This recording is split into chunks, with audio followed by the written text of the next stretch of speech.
Again, I want to remind members that as soon as we adjourn, we will immediately move upstairs for the classified portion of this hearing. Today, we continue our posture hearings with AFRICOM and CENTCOM. I want to thank our witnesses for being here today and for your service to our country. I think many Americans assume that we could move on from 2 decades of conflict in the Middle East and pivot our attention to the Indo-Pacific. The events of the last 6 months have proven that assumption wrong. The October 7th attack on Israel was barbaric. It was the most vile attack on the Jewish people since the Holocaust. Israel has a right to defend itself and has a moral obligation to ensure its people are free from terrorism. That's why we need to continue to provide Israel with security assistance as they seek to defeat Hamas. Make no mistake, Hamas would never have attacked if it wasn't for years of support from Iran. We all know Iran has been a patron of terrorist militia and the main source of instability in the region for over 40 years. But over the last few years, it seems the Ayatollah has become even more emboldened. And this administration's approach is doing little to deter him. In just the last 6 months, the Ayatollah's terrorist proxies in Yemen have attacked commercial vessels and coalition ships over 50 times, sinking 1 commercial vessel and killing 3 crew members aboard another. His IRGC hijacked an oil tanker in international waters and is confiscating the 145,000 metric tons of oil on board. He's okayed the transfer of hundreds of one-way attack drones to fuel Putin's brutal invasion of Ukraine.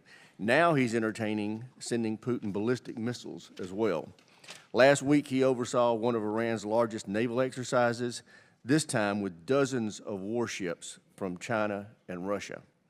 He's increased his stockpile of enriched uranium by 20%, giving him enough material for 3 nuclear weapons.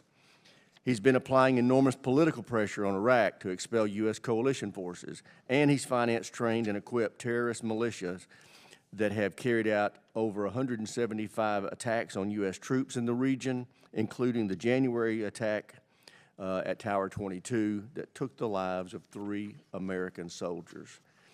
The President has responded with airstrikes on terrorist proxies, which have done little to stop them from lobbing missiles at ships in the Red Sea. He's threatened more sanctions on Iran, which have yet to make a dent in the Ayatollah's war machine. Then in January, terrorist rockets and drones were raining down on U.S. service members.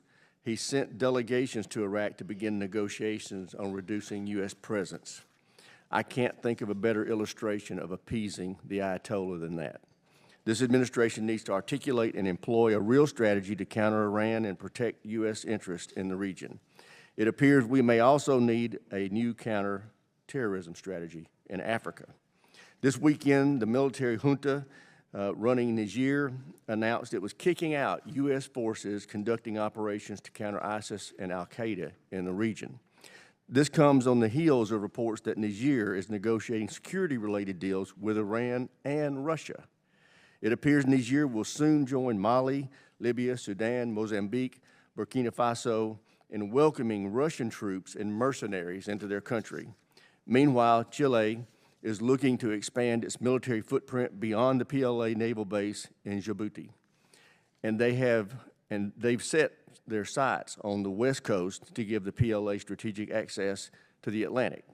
China has already built and is currently operating several large commercial ports along Africa's west coast as a part of its Belt and Road Initiative. Unless the administration steps up, it's only a matter of time before the PLA is operating with impunity off the Atlantic coast. At the end of the day, it is critical for the U.S. to have a footprint on the continent. Even a little goes a long way. The same can be said of U.S. business investments. Africa is of vital strategic importance to the United States. We can't let China or Russia become the preferred security or business partner. I look forward to hearing General Langley and Kurilla's best military advice on how we can counter Iran, Russia, and China and better protect U.S. interests in their AORs. And with that, I yield to my friend and colleague, the ranking member, for any comments he may have. I thank the chairman for his comments. I thank our witnesses for their leadership and support and for being here today. We had the Indo-Pacific and the Korean commanders in yesterday, and as I started off that meeting, I'll start off this meeting. This is a global interconnected problem, and I think that is the greatest challenge that we face right now. In this region, the focus is Iran in CENTCOM. But Iran is now increasingly, as the chairman alluded to, working with Russia. Russia's working with China. They're all working with North Korea. There is this consortium that has formed and is working together in a way that we haven't seen. And how do we counter that? How do we rally the rest of the world to recognize the threat that all of these nations pose and to work with us to confront that threat? In the Mideast, certainly it starts with Iran. I will disagree with the characterization of the chairman. The administration and DOD responded forcefully to the attacks that happened at Tower 22 and attacked back to the Shia militias in Syria and Iraq. And we're now, I think, on 46, 47 days without any of those attacks having happened. And in part, that's because Iran has been asking them to stand down because of the pressure that was put forward. We did not stand back and do nothing in the face of it. We do need to figure out something about Yemen. And I look forward to hearing from the witnesses because despite our best efforts there, it's been much harder to stop those attacks. And that, too, is linked with China, as China ships are able to sail through the Red Sea unfettered because of their relationship with Iran. We need to work more to figure out how to reduce Iran's malign influence, but I will point out that that malign influence has been going through multiple administrations and multiple attempts. The maximum pressure campaign under the previous administration did not stop Iran from attacking both Saudi Arabia and the UAE and ships in the Persian Gulf at that point. So we have to come together and figure out a comprehensive strategy to deal with this. It's not going to be a simple solution. And yes, in this region, without question, the war in Gaza right now is the biggest flashpoint. And our support for Israel is important for a lot of reasons, but one is that they are threatened in multiple areas. If this war were to spread to Lebanon, if Hezbollah felt free to attack from Lebanon, if Iranian proxies in Syria and Iraq felt free to attack Israel from there, we could see this war blow up even further throughout the Middle East. So making sure that Israel has a credible deterrent to those threats is crucial to keeping this war from spreading and growing and causing even more suffering across the region. I would also point out that the second the October 7th attacks happened, the president responded by surging U.S. troops in the region. Any rumors of negotiating to reduce our presence are just that, rumors. I've asked multiple officials. There is no such plan. In fact, we've done the exact opposite since October 7th, and I believe it's had an impact. It's had an impact on reducing Iran's desire to more directly attack Israel and to more directly attack U.S. interests in the region. So I think that is an incredibly important part of this. The other thing that I do want to point out, humanitarian assistance in Gaza is crucially important. I was just part of a delegation that was in Egypt and Israel. We went up to the Rafah Gate to see the efforts at getting humanitarian assistance. We met with Israeli officials. I understand where they are coming from in terms of their concern that any assistance that goes into Gaza will wind up in the hands of Hamas. But that risk is worth taking versus the risk of the humanitarian catastrophe that is happening in Gaza right now.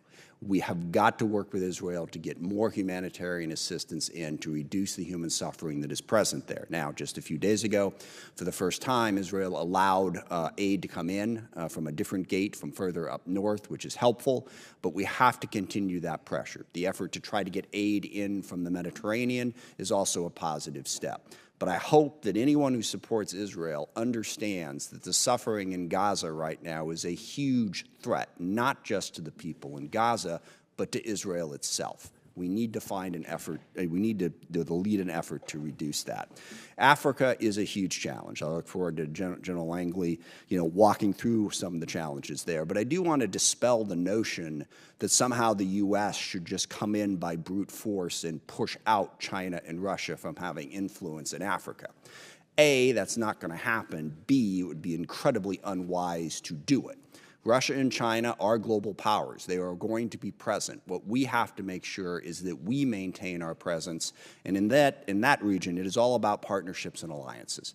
And this has been frayed without question. There has been a lot of instability throughout West Africa, certainly in Libya as well, but we do have partners in the region. I'd be interested to hear from General Langley the partnerships that are most important and most positive and how we work going forward to strengthen and build on those partnerships. But again, I want to make clear, I don't think it would be a wise idea for the U.S. to view Africa as, some sort of, chip in a broader game that we have to go in and force our influence on above all else. We have to be able to balance that with the interests of the nation in the region and work with them to make sure that we reduce the malign influence of Russia and China in what is going to be a competitive environment. So I think this is an incredibly important hearing. I thank our witnesses. I look forward to their testimony and to the questions and answers. And with that, I yield back, Mr. Chairman. Thank the ranking member. Without objection, the chair may declare the committee in recess at any point. No objections are ordered. I'd now like to introduce our witnesses. The Honorable Celeste Wallander is the Assistant Secretary of Defense for International Security Affairs. General Erik Kurilla is the Commander, United States Central Command, and General Michael Langley is the Commander, United States Africa Command. Welcome to our witnesses. Dr. Wallander, we'll start with you. Thank you, Mr. Chairman. Chairman Rogers, Ranking Member Smith, distinguished members of the House Armed Services Committee, thank you for inviting me to testify on our defense posture and policy in the U.S. Central Command, U.S. CENTCOM, and U.S. Africa Command, U.S. AFRICOM areas of responsibility, alongside Commanders General Kurilla and General Langley. The world has significantly changed since our posture testimony in 2023. The crises proliferating in both the U.S. CENTCOM and U.S. AFRICOM AORs have created a level of instability not seen in years. Although the Department of Defense finds itself operating in a dynamic environment, the 2022 National Defense Strategy, the NDS, is still our guiding light for how the DoD will operate in the world.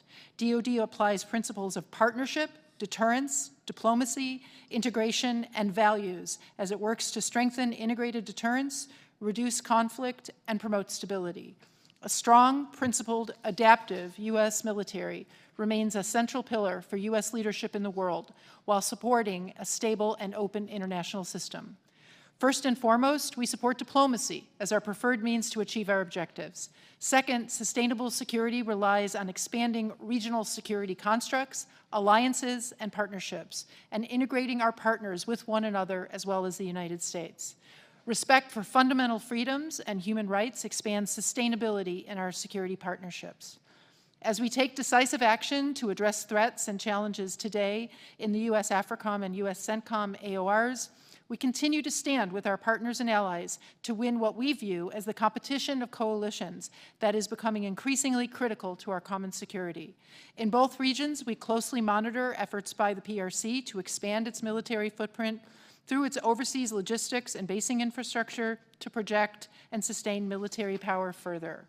In the CENTCOM AOR, a prosperous, peaceful, integrated Middle East supports the long-term security and prosperity of the United States. Unfortunately, the Middle East faces several crises.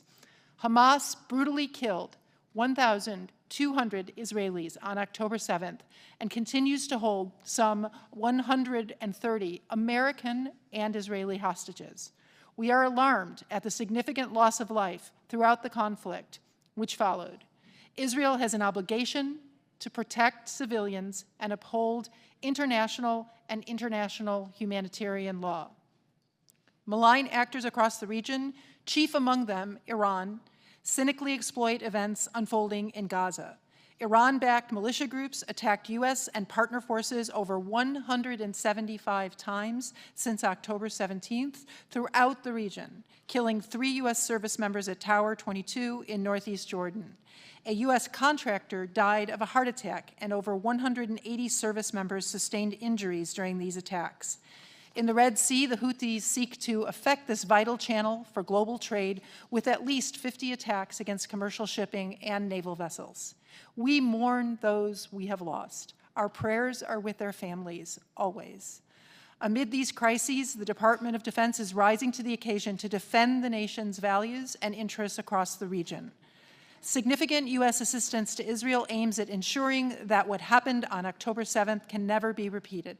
The United States unequivocally stands for the protection of civilian lives during armed conflict, consistent with the law of war.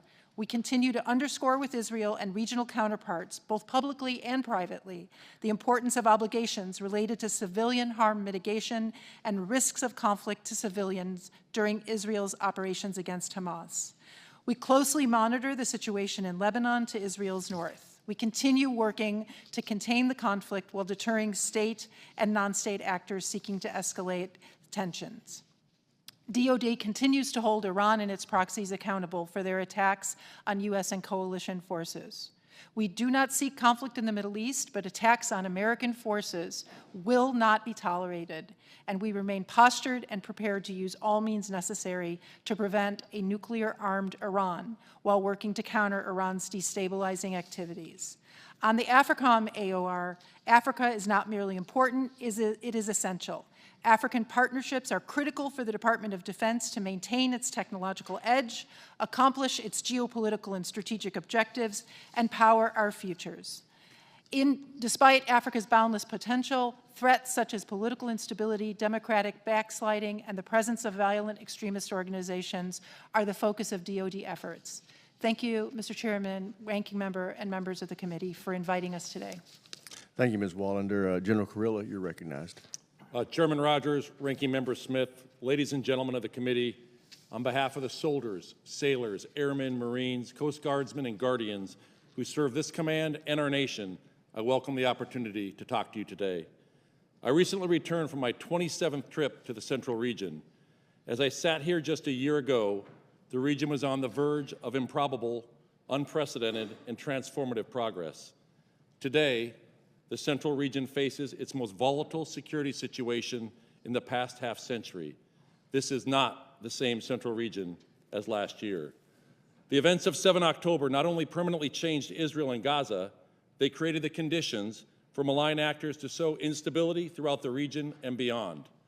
Iran exploited what they saw as a once-in-a-generation opportunity to reshape the Middle East to their advantage. Iran has worked for decades to encircle the region with its proxies, and in the past 6 months, we have seen every proxy in the Iranian threat network operationalized in Iraq, Syria, Lebanon, Gaza, the West Bank, and Yemen. Iran's expansive network of proxies is equipped with advanced, sophisticated weaponry and threatens some of the most vital terrain in the world with global and U.S. implications. Houthi attacks on our warships and international shipping, coupled with Iranian-aligned militias attacks on our forces in Iraq and Syria, are a direct result of an Iranian threat that has been incrementally spreading. Violent extremist organizations have also seized on this opportunity. ISIS surged their attacks in Iraq and Syria earlier this year, and the risk of attack emanating from Afghanistan is increasing. ISIS Khorasan retains the capability and the will to attack U.S. and Western interests abroad in as little as 6 months with little to no warning. Strategic competition has also continued to evolve across the region. China and Russia have been quick to capitalize on destabilizing influences. They have shown meager interest or capability to reduce regional tensions, but they have also increased their efforts to compete with the U.S. and pressurize regional partners across all elements of national power. Collectively, Iran, Russia, and China are strengthening their relationships and fostering a chaotic landscape favorable to their exploitation. Iran continues to sell 90% of its oil to China, funding Tehran's subversive and malign activities across the region. And Iran has developed a production pipeline for supplying weapons to Russia, fueling the war on Ukraine. The ramifications of this partnership have global implications.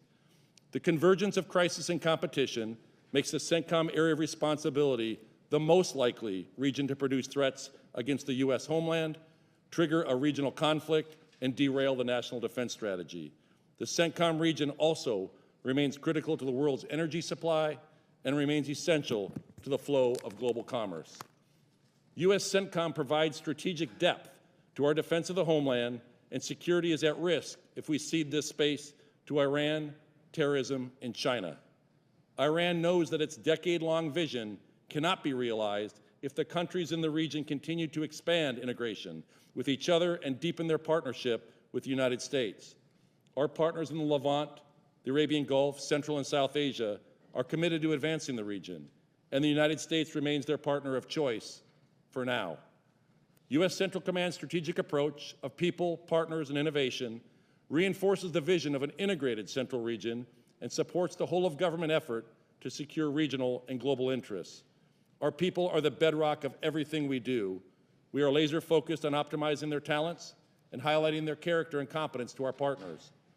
Our strategic advantage remains our strong military-to-military partnerships, while our adversaries and competitors rely on parasitic transactional relationships. We also innovate with our partners, developing approaches, concepts, and technologies to address the threats we face, protecting our forces, and creating depth in our force posture. These efforts have saved lives. We are clear-eyed about the task before us. The shockwaves of the past year continue to reverberate globally. Our service members are standing the watch side by side with our regional partners right now. They operate in harm's way every day, whether at a small outpost fighting in Syria fighting ISIS, or a destroyer knocking down a barrage of ballistic and cruise missiles fired by Iranian-backed Houthis, and they do so with honor and courage. 5 of our teammates gave the last full measure of devotion as they lived out the oath we swear, protecting the freedoms we cherish. They represent the very best of us. It is the honor of my professional life to serve as their commander, and I look forward to your questions. Thank you, General Kurilla. General Langley, you're recognized. Chairman Rogers, Ranking Member Smith, distinguished committee members, it's an honor to appear before you today representing the outstanding service members, civilians, and families of United States Africa Command. I'm proud to testify with my friends, Celeste Wallander and General Kurilla. Joining me today is my command senior enlisted leader, Sergeant Major Michael Woods. He is at the heart of AFRICOM's efforts to help African partners professionalize their enlisted and NCO forces.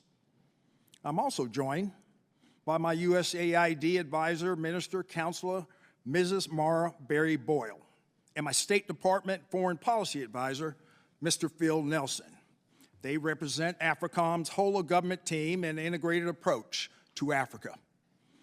Now, in the last year, thanks to your authorities, resourcing, and support, AFRICOM's all-star team responded to numerous crises and conflicts across the continent. I'm honored and proud to serve among them. Now, today's global events, ranging from the Russian Federation's war in the Ukraine to the Houthis' attacks in the Red Sea, directly impact the lives of millions of Africans. Terrorism, poverty, food insecurity, climate change, and mass migration shatter African lives. These factors sow the seeds of violent extremism and Russian exploitation across the entire regions of the continent. We're seeing these impacts as these threats unfold in this year. Challenges to democratic governance and order continue to occur across the Sahel, complicating our relations with key partners. However, working closely with our interagency partners, we continue to engage on the continent in order to safeguard U.S. interests and advance our campaign. Africa's campaign revolves around central themes of ensuring strategic access, countering threats to the homeland and U.S. interests, and preparing for and responding to crisis, and lastly, bolstering our allies and partners. Now, this campaign places our African partners at the center, achieving positive change by executing African-led but U.S.-enabled operations, all focused on our shared objectives. In today's dynamic environment, our whole-of-government partners require appropriate resourcing. I strongly advocate for our State Department and USAID partners to receive the resources they need to guarantee our combined success. Now, in Africa, modest investments and resources go a long way towards advancing our national security interests. Now, Africa faces many challenges, but offers even more opportunities. With our African partners at the forefront, reinforced by our efforts and the efforts of our allies, we will continue to gain ground towards achieving lasting security, stability, and prosperity on this crucial continent. Thank you for giving me the opportunity to be here today. I look forward to answering your questions. Thank you, General. Thank all of you, and recognize myself for questions. General Kurilla, have the recent conflicts in the Middle East done anything to strengthen the partnership between Iran, Russia, and China? And if so, what does that mean for our security? Chairman, thank you. I am very concerned about this new relationship between Russia, China, and Iran. What we see is Iran is reliant on China and Russia is reliant on Iran. Iran sells 90% of its oil, all U.S. sanctioned, to China. So in effect, China is funding Iran's subversive and malign behavior in the region. Iran went from hundreds to now thousands of one-way attack, unmanned aerial systems, suicide drones that they are providing to Russia. They were providing them both complete systems, and they've built a factory for Russia to now produce them themselves, still relying on a supply chain, and they are now doing over 100 one-way attack drones a week in Ukraine. What I can talk in a classified setting is what Russia can provide in return back to Iran, which is concerning.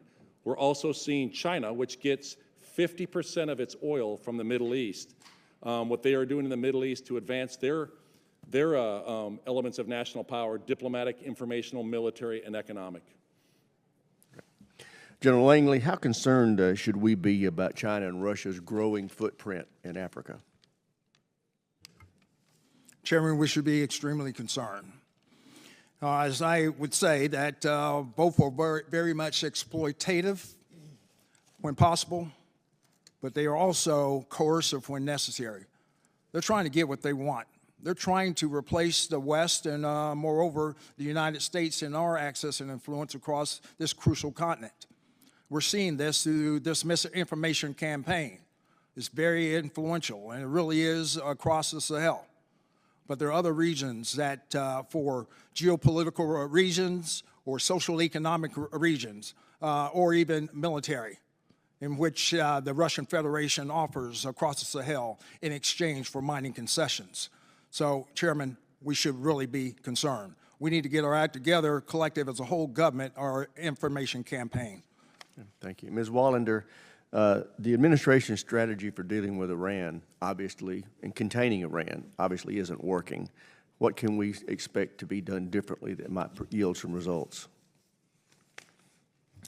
Thank you, Chairman. Containing Iran requires whole-of-government focus, which entails sanctions, diplomatic work in the UN and with global partners who similarly are concerned and affected by Iran's destabilizing efforts and activities, which we have seen yield some fruit with global participation in Operation Prosperity Guardian, to defend against Iran-enabled Houthi attacks against shipping, and also the EU mission, Aspides. So it is bringing the international community in, which sees a clear harm to their interests, but then it is also focusing on building the capabilities and the security partnerships in the region, which has focused on Gulf countries and which was advancing quite successfully under General Kurilla's and CENTCOM's leadership until the October 7th Hamas attack on Israel, not by accident. Iran saw that approach, which was bringing in partners, building capacity, creating integrated defensive capabilities as a threat to their freedom of action. And so we need to continue to work with those partners because Iran will be constrained by the capabilities and the good work of our partners in the region. Thank you. The Chair recognizes the ranking member for any questions he may have. Thank you. Following up on that point, the current dynamic is not to our advantage, as you described, as Iran has been, building the partnerships with Russia and been getting a little bit of a free pass in this. The way to shift that dynamic is to get back to the Saudi Arabia-Israel peace agreement with the U.S. as well. If, in fact, we were able to get back to a place where Saudi Arabia, UAE, Israel, and the U.S. were a leading partnership against Iranian influence, I think that would improve things. But walk us through how that would improve things and what the path back to that type of partnership is. And that's for both General Kurilla and Dr. Wallander.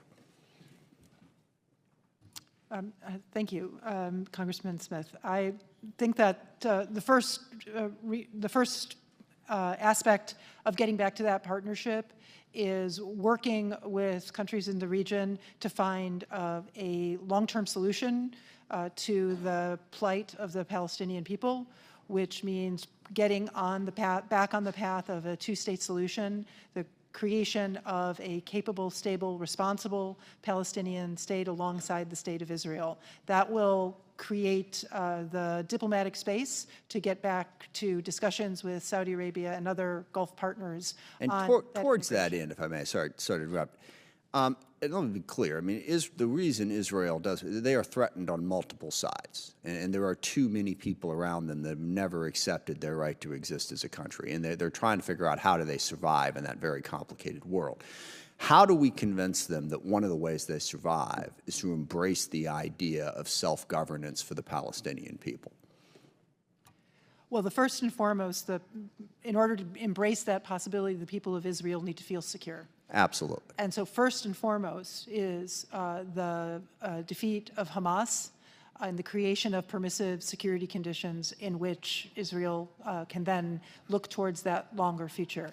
Those aspects are interactive, and we talk with our Israeli partners every day about the importance of civilian harm mitigation and avoiding civilian harm, not only on the moral merits, and not only because it's consistent with international law, but because it's in Israel's interest to create that diplomatic. Thank you. Sorry, I'm a little tight on time. I have one question for General Langley. I want to get General Kurilla a chance to respond as well. Go ahead.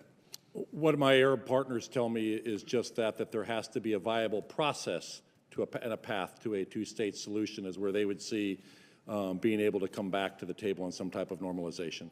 Yeah, thank you. And General Langley, one of the worst wars and worst humanitarian crisis is going on right now that nobody's really talking about, and that's the war in Sudan.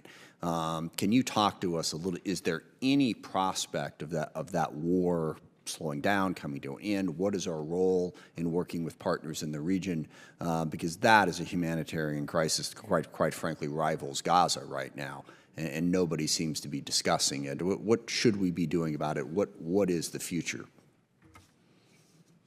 Ranking Member, Sudan is still in the consequence right now with Burhan and Hemedti, and as they back at 15 April 2023 was a problem. I know that we've engaged whole of government with the State Department going in Jeddah and trying to get those parties together to solve it. But it hasn't worked. So we're still keeping engagements globally, whereas other leaders are going. But I'll just tell you, especially the RSF, Hemedti, his forces are backed by some, I'll just say, egregious members on the globe that are pushing for their own great power competition goals in that country for access. And I'm talking about the Russian Federation. They would love a warm water port. They'd love to have the port there in Sudan as their own. That's against our global campaign plans. I can talk with a higher level of specificity in closed session, but that is a concern. Okay, thank you. And just quickly, General Kurilla, Afghanistan, there's interesting, Pakistan is becoming more concerned about the Taliban. What is a potential for partnerships there to try to help us keep an eye on the Taliban and ISIS and whatever else is going on in Afghanistan? And I apologize, you've got 25 seconds. Congressman, so I literally talked to the Chief of the Army Staff from Pakistan this morning in a regular scheduled call. They have tremendous insight into the violent extremist organizations inside of Afghanistan, and I think there is tremendous opportunity to be able to partner with Pakistan on that. Great, thank you. That's what I want to yield back. Thank you, Mr. Chairman. Chair, I recognize the gentleman from South Carolina, Mr. Wilson. Thank you very much, Mr. Chairman, and thank each of you for your service. I really would like to begin today by paying tribute to the 3 Army reservists from Georgia who were killed just 7 weeks ago, murdered by Hezbollah, a puppet of Iran. And you've already recognized Tower 22. But 3 young people who should be remembered, Kennedy Sanders, William Rivers, and Breonna Moffett. They were killed, and additionally, there were a number of troops who were injured. And Madam Secretary, I have sent a letter to Secretary Austin for an accounting of how many were injured. What are the conditions? The American people need to know this because the puppets of Iran have every intent to fulfill their goal of death to Israel, death to America. I also want to point out that it is bipartisan, and I agree with the ranking member that we have global interconnectivity. The interconnectivity is a war we did not choose, and that is dictators with rule of gun invading democracies with rule of law. It began on August 22nd, 2022, February 22nd, 2022, with war criminal Putin invading Ukraine. Then October 7th, the puppets of Iran invading Israel. And I think, sadly, much of this relates to the weakness that was shown of the appeasement by Mr. Biden in Afghanistan. 13 young Marines killed at Abbey Gate. And then I was really grateful this week with General Mark Milley and General Frank McKenzie. It was clearly identified that the decision to abandon Afghanistan was solely by Mr. Biden. Mr. Biden on August 26, 2021, blamed the military, said he had letters. That's not accurate. And indeed, it was his decision which has led to the weakness around the world and the incredible situations of instability all over the world. With that in mind, Dr. Secretary, in your testimony, you mentioned the retaliatory strikes of American forces carried out on targets in Iraq and Syria after the attack on Tower 22. It's been reported that the Iranian Revolutionary Guard instructors returned home to Iran once America announced the warning of our incoming strikes. Madam Secretary, the purpose of the retaliatory strikes should be to hold Iran and their puppets accountable for the act of violence, de-escalate the threat they pose, and defer further attacks on U.S. service members and our allied partners. But giving notice, to me, is utterly irresponsible, and it actually underscores weakness. What is the purpose of giving notice? Thank you, Congressman. My understanding is the notice that was given is to our Iraqi partners, who we owe that as part of our partnership, as part of our strong relationship, and as a matter of respecting their sovereignty.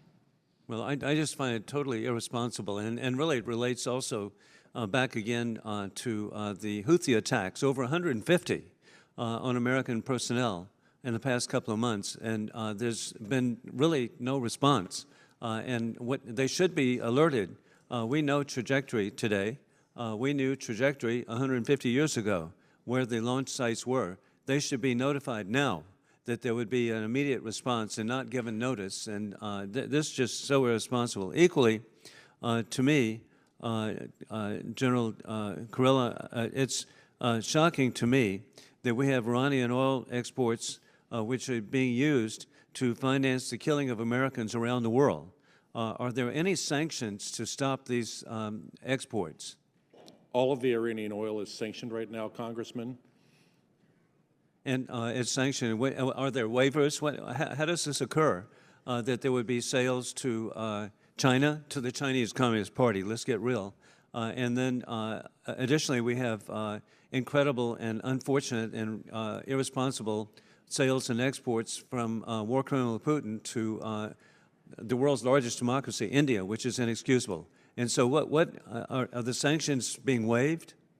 They're not being waived, Congressman. What's happening is Iran is evading those sanctions by using an entire ghost fleet called a dark fleet of ships to be able to go out and do ship-to-ship transfers and using other methods to bypass those to get the oil where 90% of it goes to China. And I appreciate you say China. It's the Chinese Communist Party, and they have every intent of world domination, and we should be making every intent to protect the American people and Western civilization. I yield back.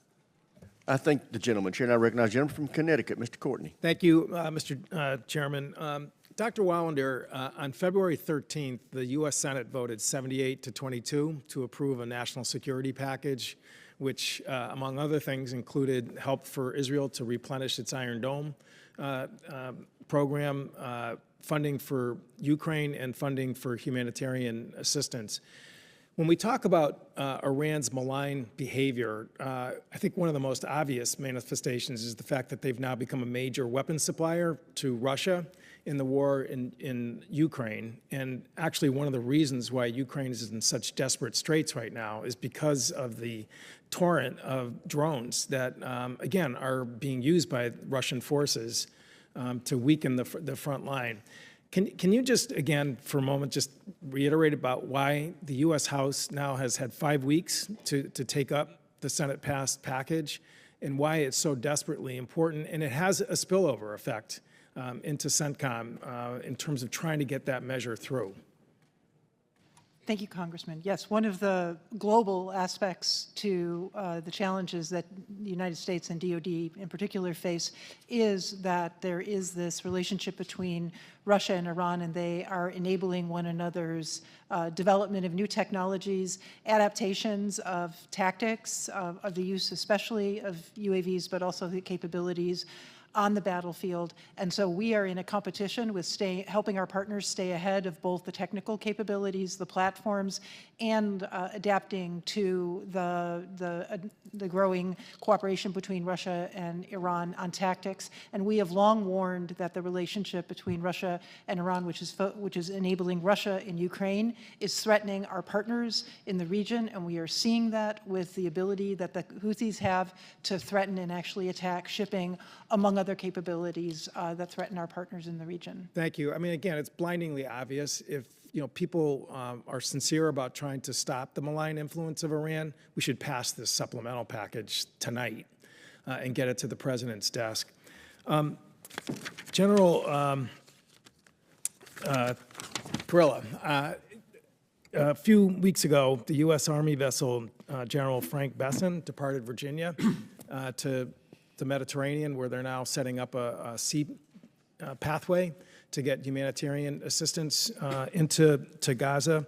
Can you talk a little bit about just what steps are being taken to ensure safe transport and how this whole pier construction process is going to take place? I think it's an extraordinary effort. It's not a substitute for land access for humanitarian assistance, but again, I think it's a great example of the Army stepping up. Sure, Congressman. What it is it's a joint logistics over the shore. It's coming out of the 7th Transportation Brigade Expeditionary. When I commanded the 82nd Airborne Division, it was one of my subordinate units.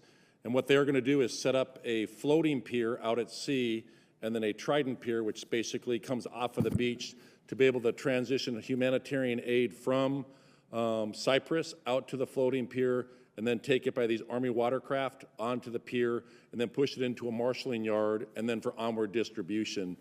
Right now, the 5 of the ships have departed, and the large medium-speed roll-on, roll-off, the Benavides, was actually supposed to depart at 10:00 this morning. It finished loading up about 3 this morning, and that'll be heading across, and all of that should be arriving in the theater in the first couple of weeks of April. In terms of safety, for the crew, and also who's going to be at the receiving end when this actually makes it to the beach? Can you talk about that? Yeah, force protection is one of my top priorities, and right now my deputy commander and much of my staff is currently in the region in multiple countries as they work out the fine details of this.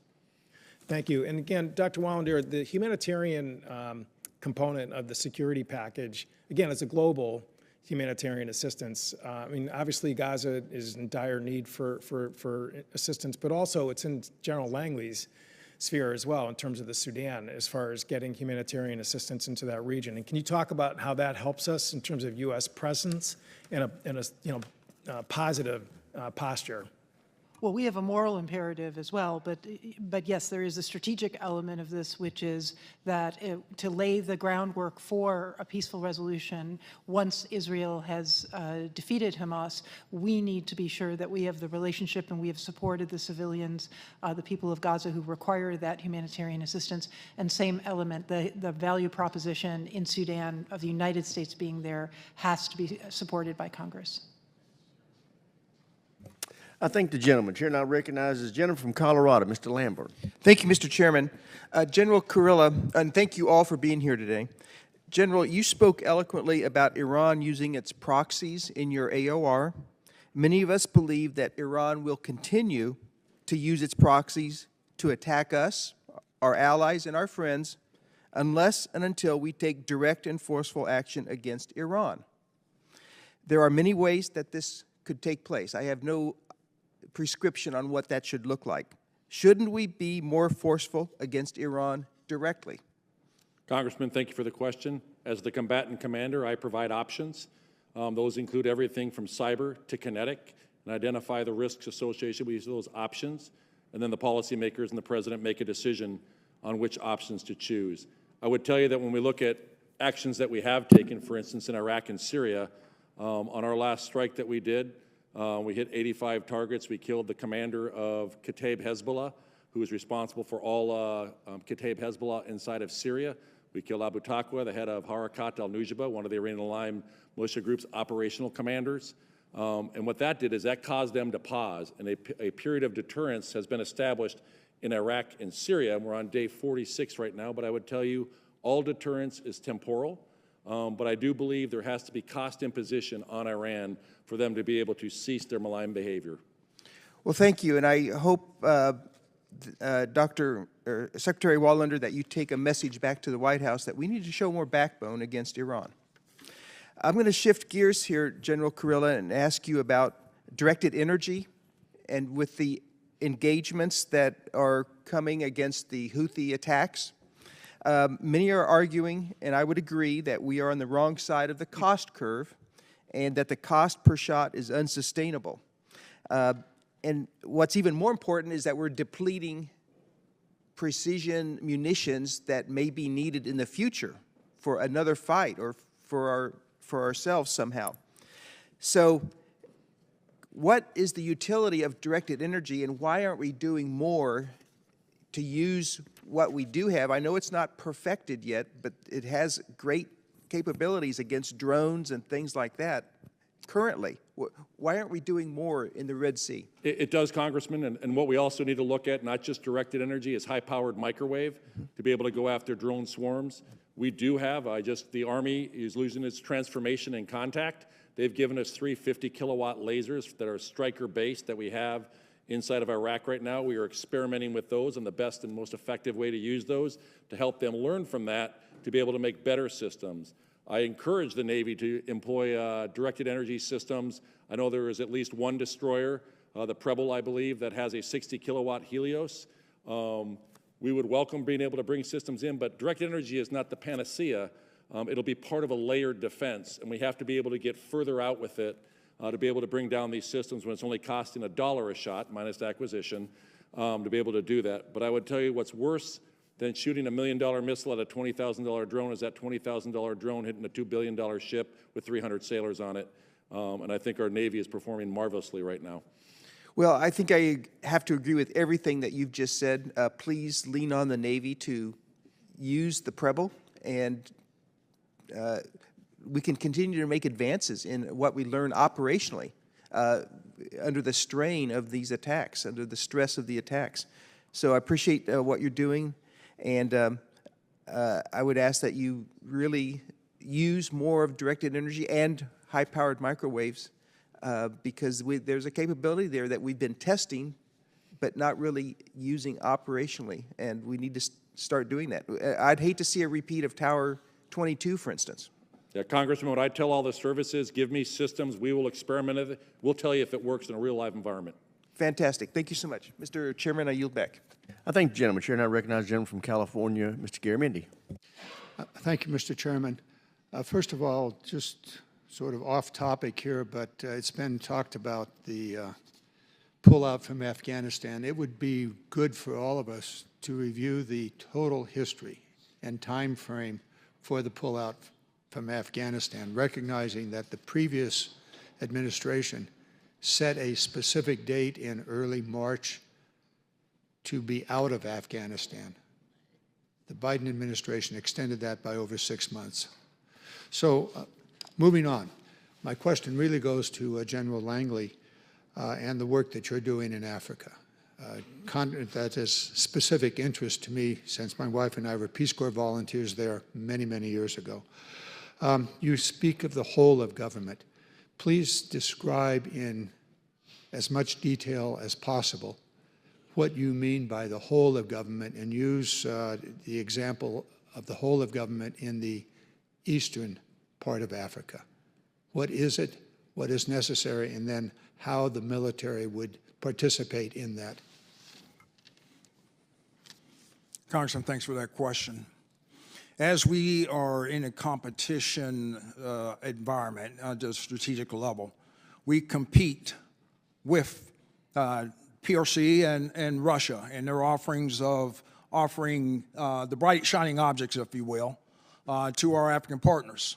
But collectively, with our whole of government approach, with USAID and State Department and what they bring together, when we do the Africa campaign plan of OAIs, which is the operations, activities, and investments, a good portion of that is across the interagency. So as far as assurance actions, I would just say, give you a good example of the President Hassan Sheikh Mohammed in Somalia. As his operations were going in the Haran region, he used his clearing forces that we trained to be able to achieve objectives. And then by happenstance, USAID, as a result of the floods and desertification and the drought, came in and provided. Those clans out there in the central region of Somalia turned. That was how the playbook actually works of whole of government. That's just a clear example. I have numerous examples down in the southern piece of Africa as well, time permitting. So it's a combination of USAID and the State Department. Are there sufficient resources for those two entities to meet the goals of your operational plan? Congressman, no, there isn't. What State Department does and what USAID does, just the way the budgets are structured, they don't have much flexibility outside of humanitarian assistance. They need to have the flexibility to take these budgets and reorient money at the time and the point of consequence. If we had that, we would really be more effective in our campaign plans. I think it's important for the committee. We tend to focus on the military piece of this.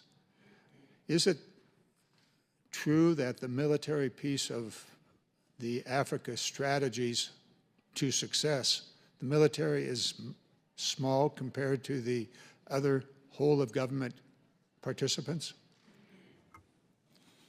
It is, Congressman. You know, but with modest investment, we're getting asymmetric, synergistic effects with our asymmetric approach of being able to codify all of the activities and investments across the interagency and across the departments to metastasize into a whole of government effects, desired effects that protect U.S. interests and also protect the homeland. Aside from the Wagner Group, are the militaries of China and Russia directly involved in Africa? Yes, Congressman, I'll start with the most pressing and immediate acute threat right now across the Sahel. I would say some of the activities, layered threats that we have across the Sahel are actually fueled by the Russian Federation.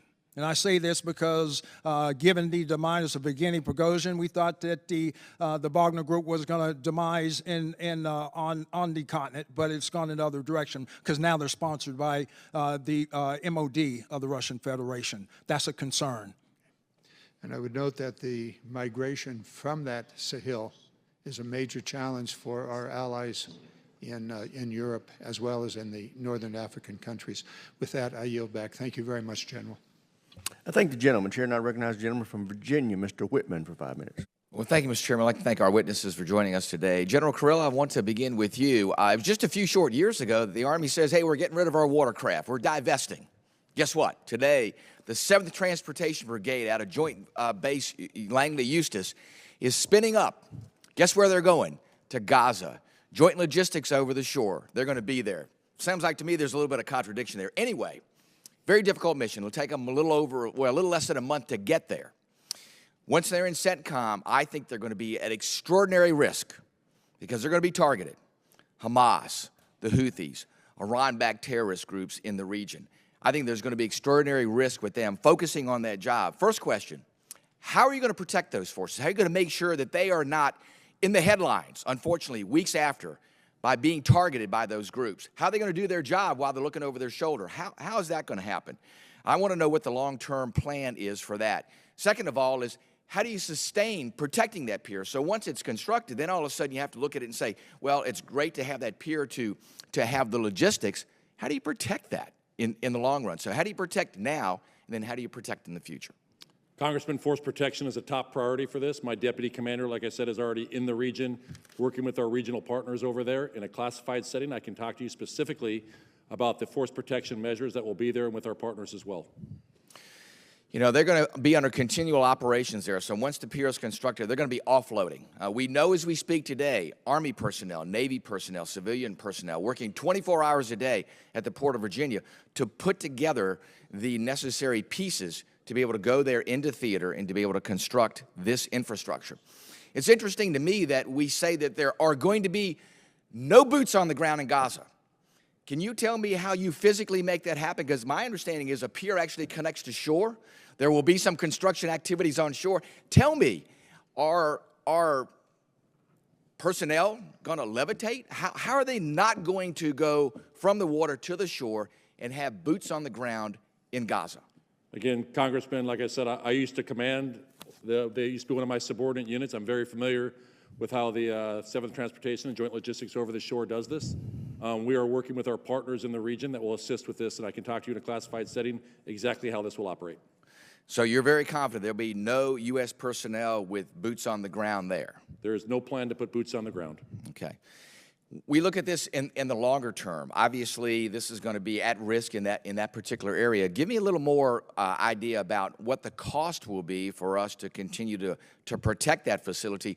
What's going to happen? We're going to have civilian ships there coming in with cargo. Obviously, they're going to be targets.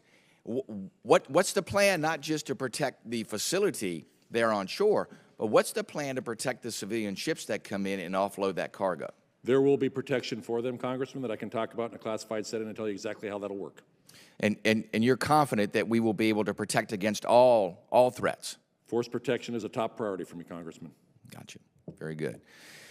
General Kurilla, I know that you talked about the threats posed by the Houthi in the Red Sea. You know, we see a number of different assets that they're putting in our direction, whether it's drones, loitering munitions. I understand the effort to have to protect our men and women on those ships, to protect our assets. But is it a sustainable long-term strategy to use million-dollar munitions to shoot down drones and loitering munitions that are $10,000, $15,000, $20,000 a piece? Congressman, what's worse than that is that $20,000. I understand. I didn't ask you today. Listen, I'm not questioning at all whether we should protect our sailors, our soldiers, our Marines, our airmen, and our Coast Guardsmen. Top job. Is it sustainable to continue to use those costly munitions against the price of these threats? What we need is for Iran to quit supplying the Houthis. I know. Listen, you're great at talking around the question. My question is it sustainable? Is it sustainable to use that level of weaponry against the level of weaponry that's being used against us? If we can degrade them? that capability on ground where they're shooting it from, it can be. And what we need is the services to create more cost-effective, where it has the same probability of kill on these munitions. I welcome directed energy. I welcome high-powered microwaves. So you'd be fully in favor of the Army doing everything they can to get into the counter-UAS business? I am all about counter-UAS, and if we pass the supplemental, there's $686 million for counter-UAS in that, which will save lives. Very good. Thank you, Mr. Chairman. I yield back. I thank the gentleman. The chair now recognizes the gentleman from Massachusetts, Mr. Keating. Thank you, Mr. Chairman. Quick fact check. General Langley, just quickly, there's a historic relationship with the then USSR and the African countries that sustained itself in terms of their equipment supply. So wouldn't you say that that foundation is historic in nature as well? Just a simple yes or no.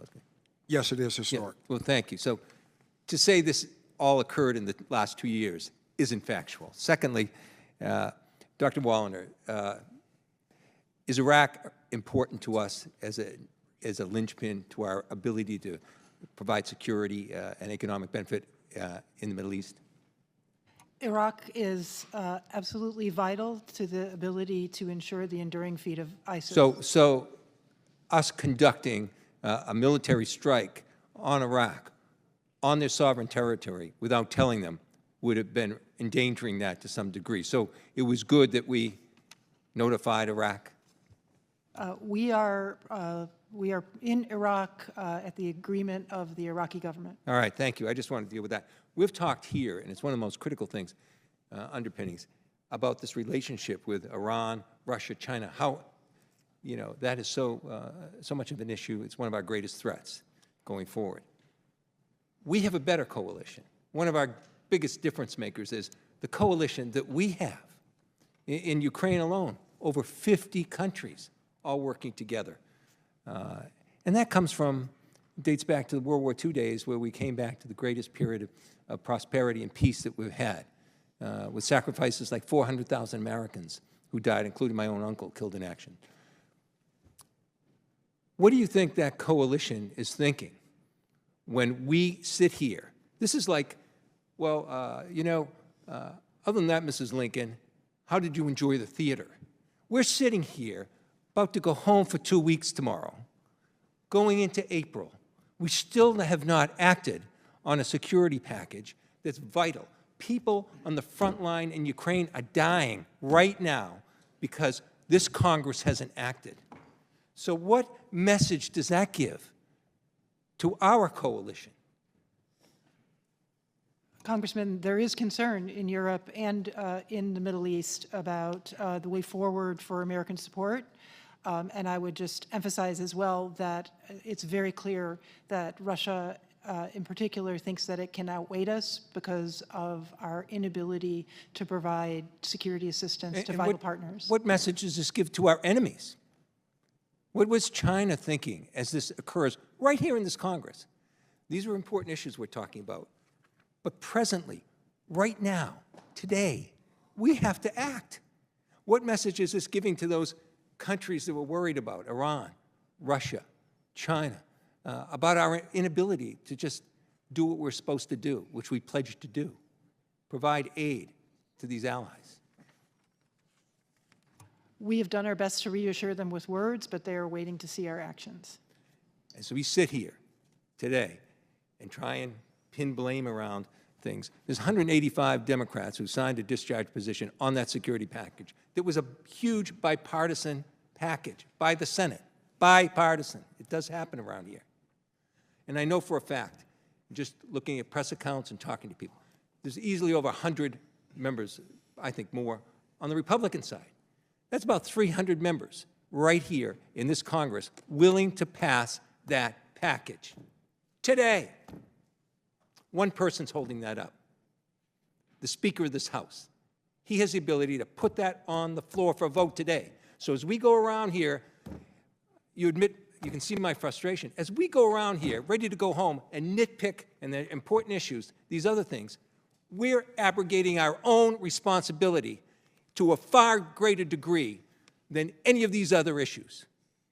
Yet we sit here and bring our military here and try and nitpick issues to get political advantage when we're not doing our own job. I can't tell you how angry that makes me, how disappointed that makes me, and how I think it affects our security far greater than anything I've ever seen in the over decade I've been here. So I just ask my colleagues, and I demand of the Speaker, put that on the floor before we go home and do the right thing. I yield back. Gentleman from Massachusetts yields back. Chair, and I recognize the gentleman from Georgia, Mr. Scott. Thank you, Mr. Chairman. And I don't pretend to speak for every Republican, but generally speaking, I think the majority of us believe that Israel, Ukraine, and Taiwan are three separate issues, and it should be three separate votes. We do not like having multiple issues tied into the same piece of legislation with regard, and I think that all three would pass if they were individually put to the floor. There are a couple of things that we've asked for in the Ukraine vote. We have asked for the enforcement of sanctions. The fact of the matter is, President Biden's refusal to enforce the sanctions that were put in place against Vladimir Putin and the Kremlin have allowed the Kremlin to become one of the most cash-rich countries on the face of the earth right now. And as much as I dislike Putin, he's used that cash to rebuild his military-industrial complex, and he's been very effective with what he's used that cash for. So we've asked for the enforcement of the sanctions. We have asked for the U.S. aid to come primarily in the way of weapons. We have asked for a seizure of the Russian assets, which I understand while the Biden administration would agree with us on, maybe some of our NATO partners don't agree with us on, we'll deal with that. And we've asked for the Biden administration to fulfill our commitment to our NATO and treaty partners, where we told them if you broke your dependency on Russia for energy, that we would supply energy to you. And what did the Biden administration do? After our NATO partners spent billions of dollars to increase the capacity to import LNG and other energy from the U.S., the Biden administration canceled it. So that's what we've asked for. 4 things as Republicans in the Ukrainian aid package. Basically just doing what it takes to win. And so that's what we've asked for. I'll move to you, General Langley. I want to talk about Africa. I want to talk specifically about Niger. The U.S. has spent hundreds of millions of dollars in that country, invested in that country. Less than a year ago, it was one of our strongest partners. We are now being, as I understand it from the open source reporting, pushed out of the country, and they have turned towards Russia. Can you just outline for me how this partnership fell apart so fast? I mean, so fast, and then how was the Russian military able to so quickly become, if you will, Niger's apparently partner of choice now? And it's baffling to me that we just totally missed this from the standpoint of our intelligence community. What indicators were there that we missed?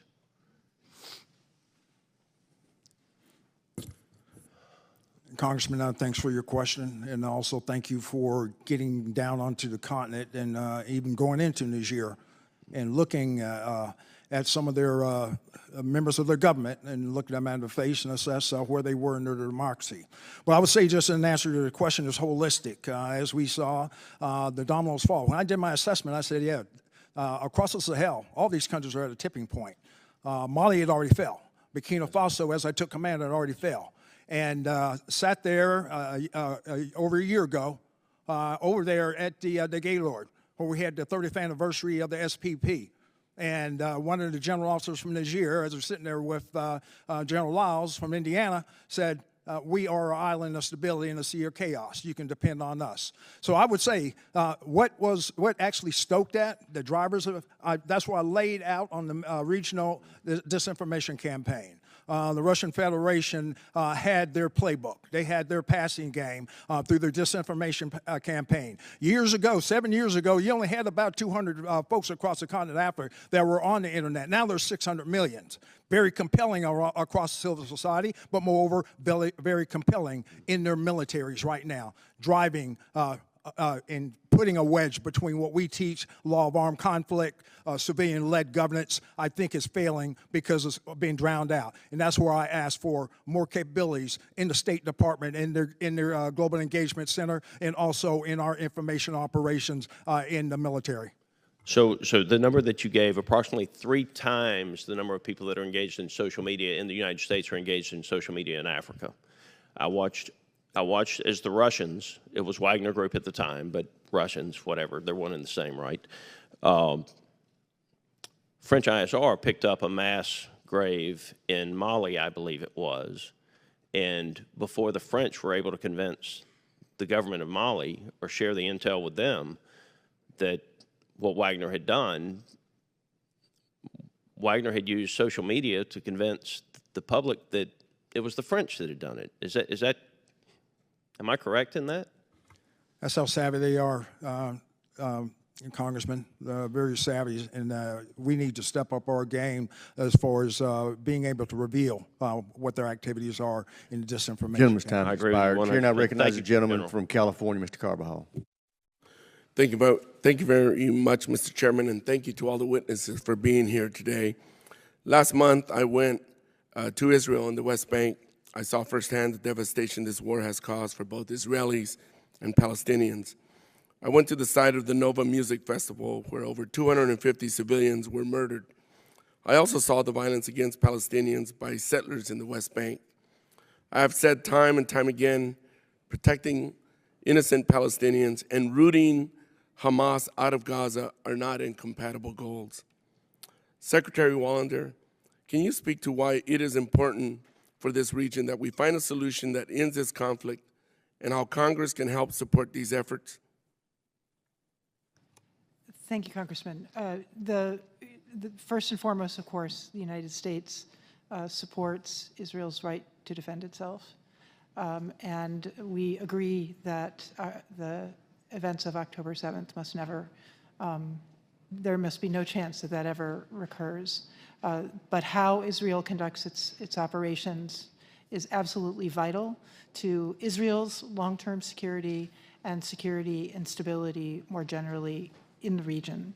And Secretary Austin and all of the administration leadership are clear with Israeli counterparts on that, offer our assistance, offer actually U.S. military experience on conducting military operations while maintaining those high standards. Thank you. I appreciate the work being done balancing diplomacy while securing U.S. interests and supporting partners and allies in two very complex AORs. General Langley, good to see you here again. I saw you last in Africa on one of my trips there. Addressing violent extremists has been a significant challenge in Africa. Now that you have served as the commander of AFRICOM for over a year and a half, what other strategies should we be focusing on that have not been widely explored, either due to funding constraints or other limitations, to fight insurgency groups in the AOR? Congressman, first of all, thank you for your visit to the continent as you went there to assess and look at their whole of governments. Acts such as the Global Fragility Act should be working. And their retort is, yes, we want it in more capacity so it can work like what they're concerned Africa's Marshall Plan. I think the enduring defeat of violent extremist organizations is building out these fragile governance and their capability to fight. So it's not just a military solution. It is a whole of government by these countries to be able to affect some strengthening measures in development of their democracies. That is the enduring solution. That is the panacea to violent extremist organizations, because as that ideology, false ideology, came down through the Maghreb, they grasped onto it. But we're talking about the Fulani tribes. We're talking about the sheep herders, and also we're also talking about the farmers. Conflict. So all those layered threats is causing that problem, and so it's a false caliphate in which that it can be intervened by good governance and democratic norms.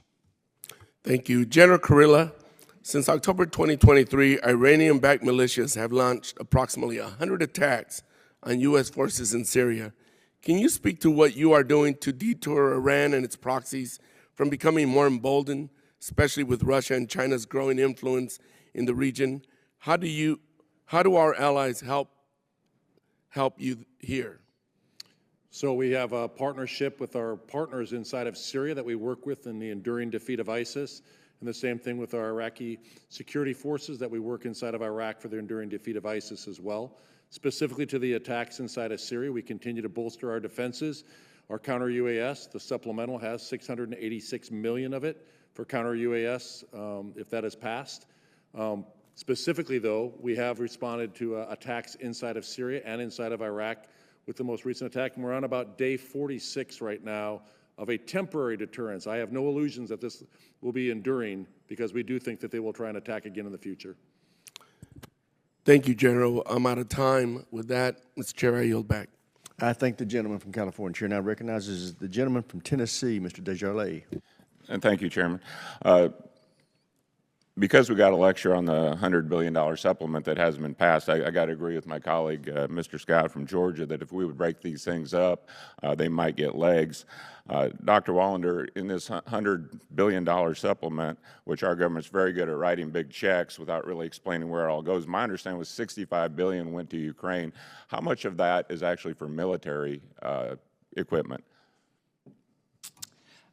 Congressman, I believe I'm sorry, I don't have the numbers right in front of me. That was, Yeah, that that's the wasn't point. $65 billion is a big number. Admiral Aquilino just yesterday was talking about a $10 billion shortfall in unfunded mandates that we need for the China-Taiwan, and I would argue that China is a greater threat, immediate threat to us than Russia. So if we would break these things down, we can actually look at the numbers. It'd be a little easier for Congress to pass and explain to constituents back home where this money's going when we're having so many issues here at home, can't secure our own border, et cetera. But that's not why we're here today. General Kurilla, it's been over 5 months since Hamas attacked Israel on October 7th, and 6 Americans remain alive among the hostages supposedly in Hamas captivity, while 2 have died. Can you elaborate here about what efforts are being made to bring these Americans home? Yeah, unfortunately, Congressman, it's 5 Americans that are left alive right now, with the death of 1 announced, I think, 2 weeks ago. In a classified setting, I can talk to you exactly what we're doing. Okay. We just don't want to forget about that, and I know you haven't. How much operational control does Iran exercise over its proxy forces? And I ask this because do you lend any credibility to the recent reports of the fissures between Iran and its proxies, as well as among the proxies themselves, and what does that mean for Iran's regional escalation? I would say Iran has tremendous control over its proxies, particularly in Iraq, Syria, and Lebanon. What steps could the Biden administration and or Congress take right now to exploit the fissures, if you didn't really comment on that, and strengthen deterrence against the Iran-led escalation? Well, Iran must be compelled to cease their malign behavior and their actions of directing, supplying, funding, and training these proxies. So do we have plans to interdict that? Are they in place? So that's if we're specifically talking about like the Houthis, for instance, that is one of the lines of effort. We want to deny their ability to be resupplied. That'll take a whole of government, actually an international effort, much like we did with counter-piracy, to be able to go after that, because only 2 ships can resupply the vast majority of the equipment that we've destroyed so far of the Houthis. Yeah, I mean, they certainly seem undeterred at this point, and Mr. Whitman brought up, or maybe Mr. Lamborn brought up the fact that how do we get at these to deter them? You said that if we could go at the sources, we could stop using very expensive interdiction methods.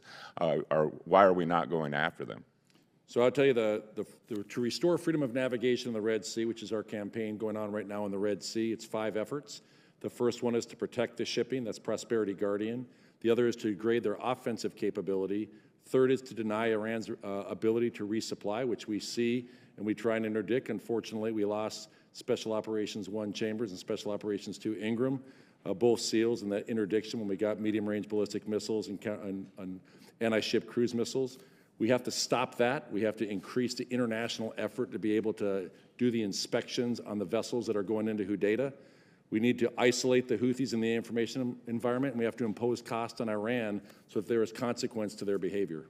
And certainly it's not just an American problem. Where are our partners in the fight? What accounts for more allies and partners not joining the coalition? So we have 24 partners in the Operation Prosperity Guardian. 17 of them are public. There is also an EU mission. Just this very morning, about 6 hours ago, our French partners shot down 2 anti-ship ballistic missiles. Our German partners shot an unmanned surface vessel in collaboration with the Eisenhower, and we destroyed a unmanned surface vessel as well. Our partners are out there. They are protecting ships, and there are some that are partnering with us on the offensive actions inside of Yemen. Okay, let me just finish with this. What steps is the department taking to resume the pre-October 7th progress on Israel's military integration with the U.S. regional partners, particularly building on its integration into CENTCOM and the breakthroughs of the Abraham Accord? So we work with, my job is on the military to military level. We work with all of our partners in the region. Part of that, we have several efforts that we do, everything from integrated air and missile defense, cybersecurity, maritime security. We do that in these forums that bring these efforts together. I think there's a diplomatic effort on the Abraham Accords. Okay. Thank you, sir. I yield back. Chair now recognizes the ranking member.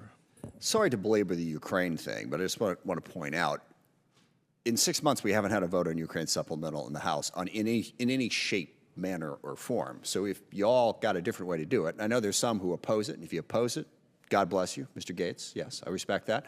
But if you actually support Ukraine, you haven't put a vote on in any form, one way or the other. Divide it up, this amount, that amount, the other, but you haven't given the House a vote. And now Ukraine is hanging on by their fingernails, and the only vehicle that we have that can pass is the one the Senate passed. So if you got something else, A, I wish you'd given it to us months ago, but B, any day, any time, put something on the floor to give us the opportunity to at least have a vote to support Ukraine. Well, we could do this, we could do that. Well, what if we did it this way? What if we did it that way? That's a fascinating conversation, why the Ukrainians are dying and why Putin continues to think he's going to be able to take Ukraine.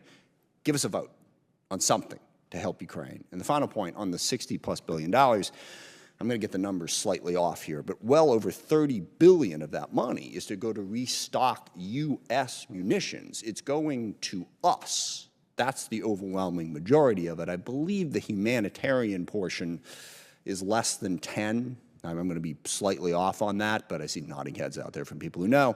So those aren't, but whatever your excuse is, and I've heard every single excuse going back to 6 months ago when I had a meeting with Kevin McCarthy and Jake Sullivan and others, and Kevin was speculating about, well, we could do this, we could do that. What if we did it this way? What if we did it that way?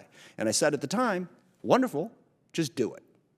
You know, will the ranking member yield for 10 seconds? I will, and I'm sorry. I just want to try to find some way to get it done because I know there are a lot of Republicans that do want to get it done. So I'm not. I just want to point out there's something.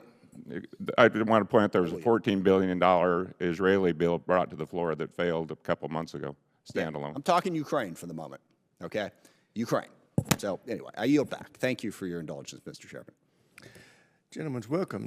Chair now recognizes the gentlelady from Michigan, Ms. Slotkin. Thank you, and I firmly agree with the ranking member. Just bring us whatever you want, but bring it forward. They don't need talking points. They need artillery and air defenses.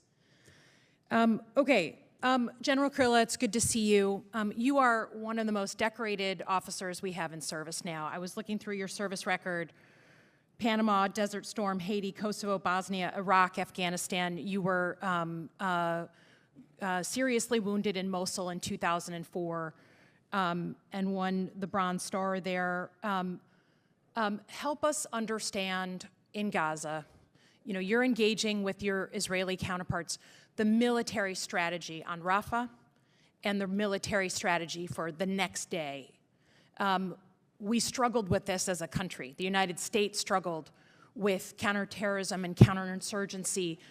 You were wounded in Mosul, and we were back in Mosul, taking it back from ISIS in 2017. What, in your understanding, is the military strategy for Rafah, and do you support that strategy? Congresswoman, thank you for the question. You know, my relationship with them is military to military. I do not advise them on the actual day-to-day operations. I do talk to the Israeli Chief of Defense on a routine basis. And what is your understanding of the plan? So what I would tell you, what Israel's overarching plan, what they have told me in terms of just Gaza, is they're going after a lot of the leadership and destroy the strategic tunnels that are in there. Strategic tunnels as defined by those that have command and control and the ability to manufacture weapons, right, so that they can't use those again. And what I would tell you, when you look at the leadership that's in there, there's 5 brigades inside of Gaza: North Gaza City, Central, Khan Yunis, and Rafah. Underneath those, there are battalions.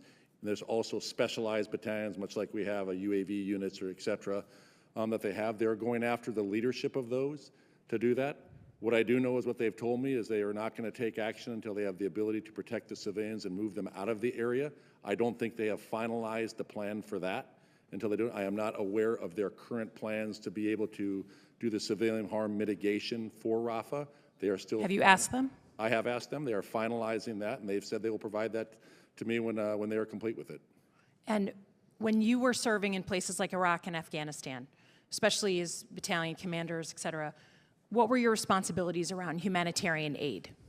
And did you give me your sort of responsibilities as a military leader around civilian harm reduction and getting humanitarian aid to those areas where you served? So at one point, I was the commander of all of Western Mosul as a battalion commander, and we wanted to make sure we took care of the civilians that were underneath our sector of Western Mosul, while also going after the elements that we were trying to fight. So you worked to facilitate humanitarian aid into those areas, even as you searched and effectively hunted down al-Qaeda and others. That is accurate, Congresswoman. Okay, and do you feel like the Israelis are doing everything in their power to maintain as low as possible civilian harm in your military estimation? I think they are very conscious of the civilian harm. We talk about it every time I talk to my counterpart. We talk about that. What I am trying to do, though, is help alleviate some of the human suffering there, and that's coming either through, we just did an airborne operation of aid this morning. We've approached now almost 1 million meals in the north with 8 other countries. We're also working to increase the land line of communication to bring some in. There has been some progress in the last 2 weeks. I talked to Ambassador Satterfield, who is the special representative for humanitarian efforts, and he is seeing some progress on the challenge is internal security and distribution inside of Gaza. And that is effort. There is some progress being made. We just had a conference in Rome with USAID and others on how the distribution will work when eventually we get the maritime domain as well. What's your understanding, given, again, the United States, we struggled with this so much in Iraq and Afghanistan, the end game, the day after planning. The fact that you were injured in 2004 and we were still in Mosul and we were still dealing with Mosul in 2017 and beyond. What's your understanding of the military end game for Gaza? I think they're still working that, ma'am. Okay. I yield back.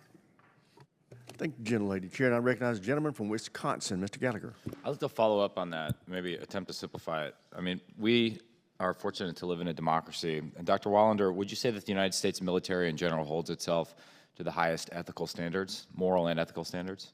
Yes, Congressman. Would you say that our military takes great effort to avoid civilian casualties wherever possible? Yes, Congressman. Do you believe the United States intentionally targets civilians? I believe the U.S. military does not intentionally target civilians. And then in Israel, we have a vibrant democracy as well. This is a great thing. Do you believe that the Israeli Defense Forces hold themselves to a high moral and ethical standard, just as the United States does? I do believe that the Israeli Defense Forces hold themselves to that high standard. And Israel does not target civilians and take steps to avoid civilian casualties wherever possible, correct? I believe that is a true statement, sir. And is there any evidence at present that they are, you emphasize in your testimony that they have a responsibility to protect civilians? I agree. I think they're going to great lengths to do just that and to uphold international law. Is there any evidence that they're violating international law? I am not aware of any evidence that they are deliberately targeting civilians.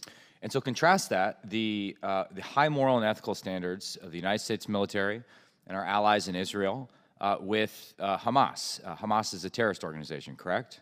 Yes, Congressman. And Hamas does not care about human life, including the civilians in Gaza, correct? Worse, Hamas exploits others' concern for civilian life by placing their capabilities and their fighters protected by human shields. That was going to be my next question. You anticipated the use of human shields. And many civilians in Gaza have died from Hamas rockets landing inside Gaza and Hamas's attacks on civilians, correct? I believe there have been such validated incidents, yes, Congressman. The thing I'm curious about is Hamas could, if we apply the same standard, they have a responsibility to protect human life. Hamas could surrender today, released all of the hostages, and the war presumably would be over, correct? If Hamas ended their war against Israel, the conflict could be over today. A final question on this front. Do you want Hamas to be removed from control of Gaza, or would you like to see Hamas regain control of Gaza at the risk of another October 7th type massacre? The administration fully supports Israel's goal of destroying Hamas's ability to conduct these operations. Thank you. I appreciate that. General, talk to me a little bit about how do you characterize the relationship between Iran, Russia, and China? I know the expanded influence and presence of China in the CENTCOM AOR is of particular concern for you. Help me understand the connections between these three entities. So if I could go, Congressman, to just China and Iran, what we are seeing, Iran is selling 90% of its oil, and that is the largest part of their GDP is oil, is being purchased by China. It's all sanctioned oil by the U.S., so Iran is dependent upon China. In effect, China is funding their subversive behavior throughout the region, their malign and subversive behavior. The relationship between Iran and Russia, that really started when they asked for them to provide the one-way attack UASs, specifically the Shahed 136. They started providing complete systems, and they built an actual factory in Russia. And those same Shahed 136s, a very capable system, are now going at a rate of over 100 a week from Russia into Ukraine. And then what I'll talk in a classified setting is the concerns of what Russia can provide back to Iran. And we're actually seeing interest of China interested in purchasing some of Iranian UAVs as well. So it's not interdependent, but it is a cooperation that is happening between all of them. What do you think China's goals are in the region, in the CENTCOM AOR? They want to be able to replace the U.S. as one of the dominant forces in the Middle East. And you mentioned our strategic advantage being our close partnership with our allies, whereas in contrast to our adversaries, they have far more transactional relationship. How do you think the CCP views Iran in the region as a client state, as a source of hydrocarbons that it can control? I think it's a source of hydrocarbons like they do many of the other countries. 50% of their energy comes from the Middle East. They import about 70% of their energy. I appreciate that. I yield back the remainder of my time. I thank the gentleman, Chair, and I recognize the gentleman from California, Mr. Panetta. Thank you, Mr. Chairman. Gentlemen, ma'am, thank you very much for being here. Appreciate this opportunity. Focusing on Niger, clearly we bet big.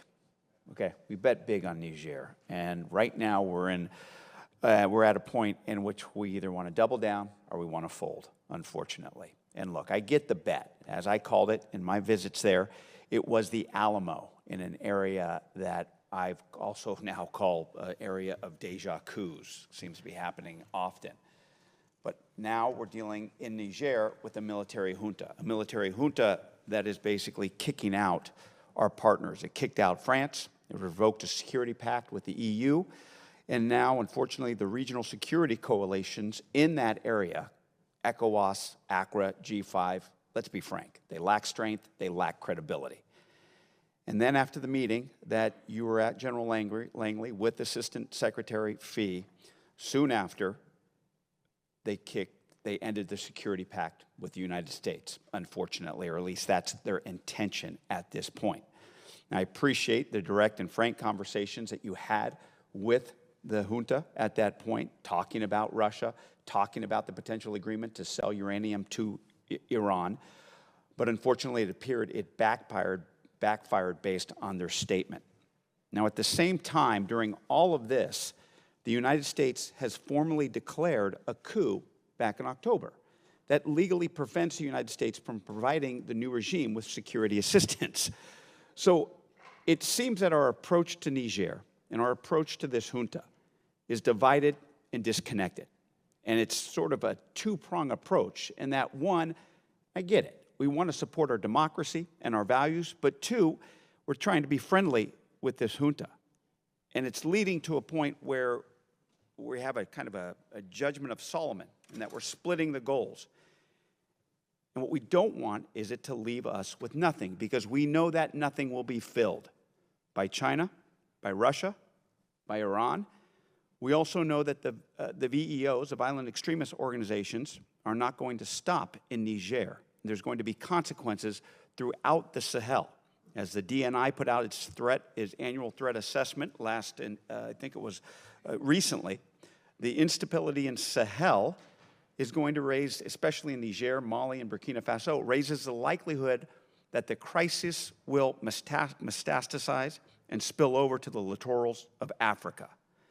And so my question to General Langley is, what is our coherent and consistent strategy towards Niger? And what do we plan to do to prevent Russia, China, and Iran from filling that void?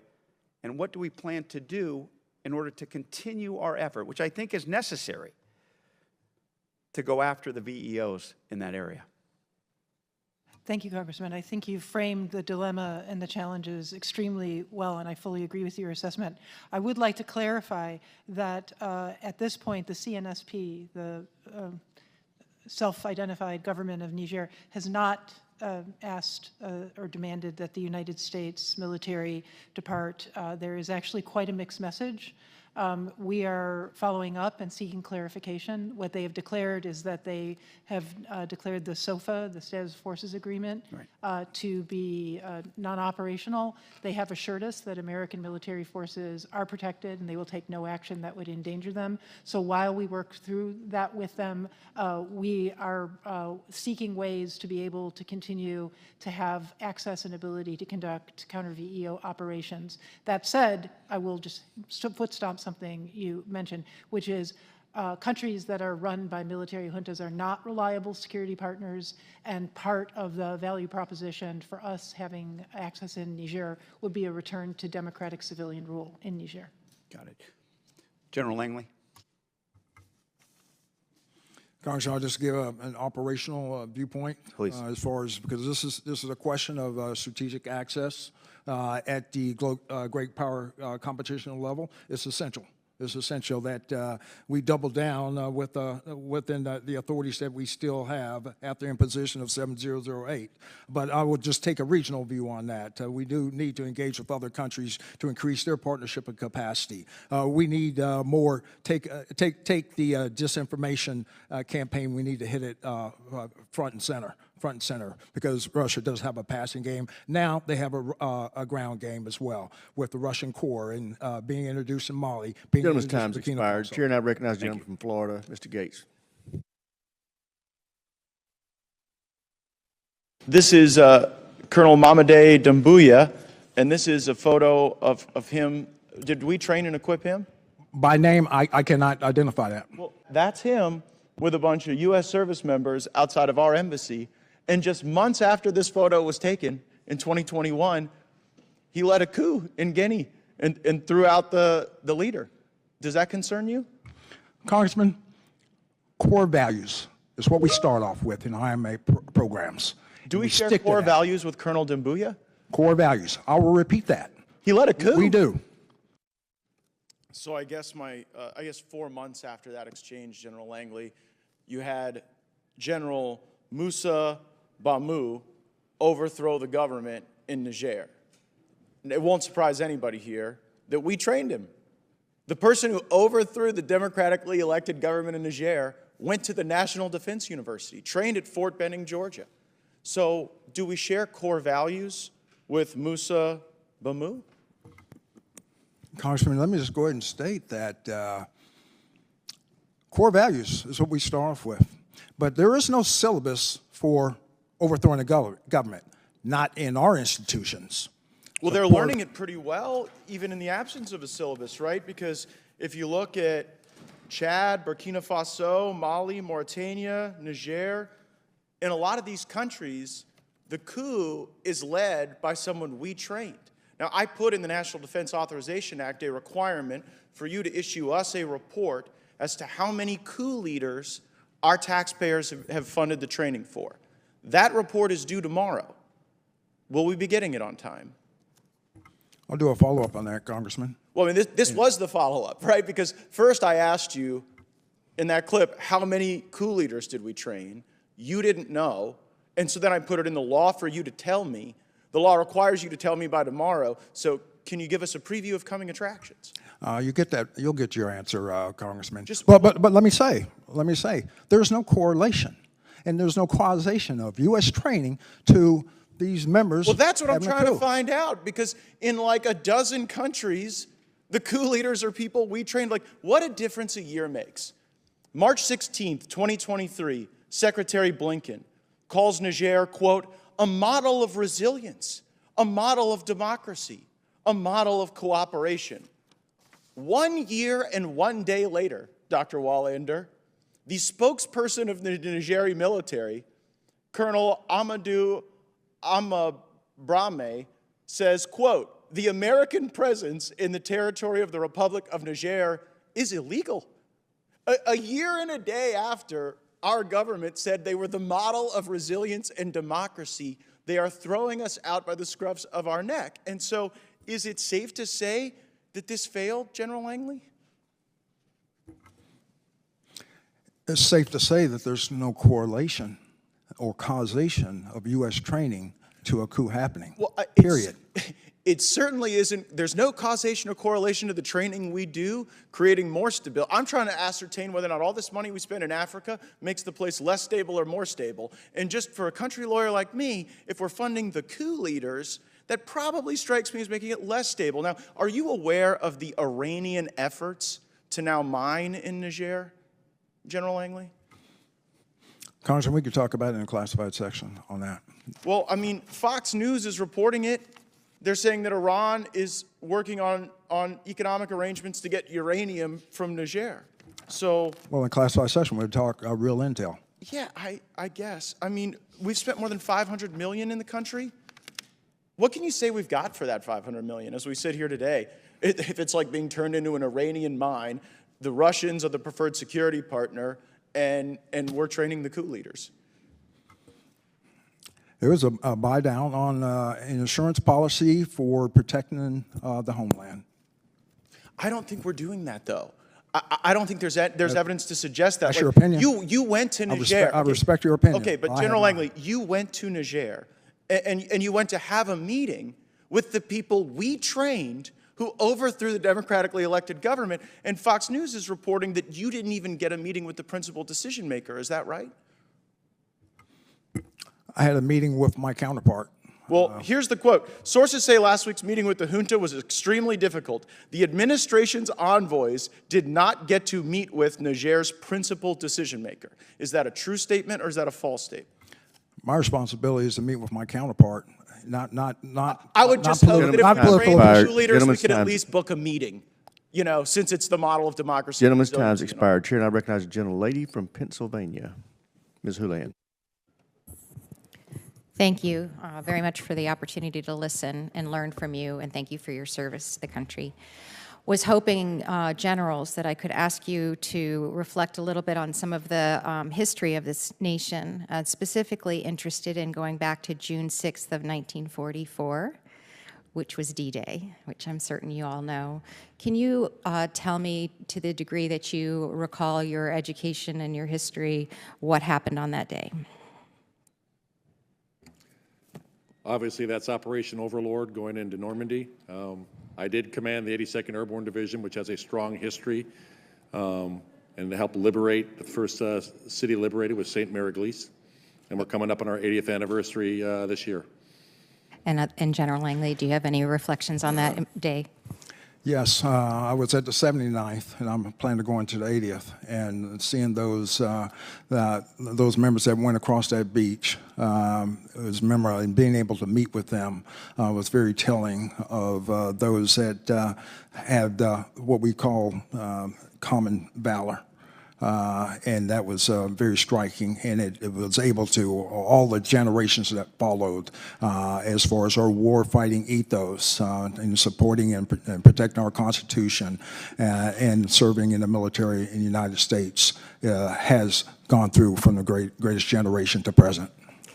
Yeah, I had the opportunity to go to the 75th anniversary as well, and it was a remarkable observation of a really powerful moment in history when we were able to liberate Europe and we were able to lead with our values. And the reason why I'm asking this is I would love to be able to ask you specific questions about this posture hearing, but I'm so troubled by the fact that I believe history is repeating itself again. I'm so deeply concerned that we're in 1939 again and that we're ignoring our common shared history, which led us, because of isolationism, because of inaction, to participating in World War II arguably too late.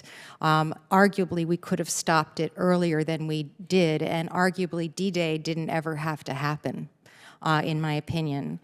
We are heading into the 80th anniversary of D-Day, and my understanding is the Speaker of the House is really interested and excited in going to the 80th anniversary of D-Day. And I'm just struck by the irony, I don't even know what the right word is, that we will observe that and not understand that we could indeed prevent something like that from happening again if we, the Congress, could act on the supplemental and on the Senate's bill that's already passed, if we could help Ukraine fight the fight that is the fight for all of us, for democracies around the world. I was hoping that you all could comment on how you're seeing from your history, your heritage, your careers, what is unfolding in Europe. I recognize that's not your area of interest right now, but would love to understand how you reflect on it in terms of the history that we are all facing right now. And I don't expect any specific answer. I'm genuinely interested in your thoughts.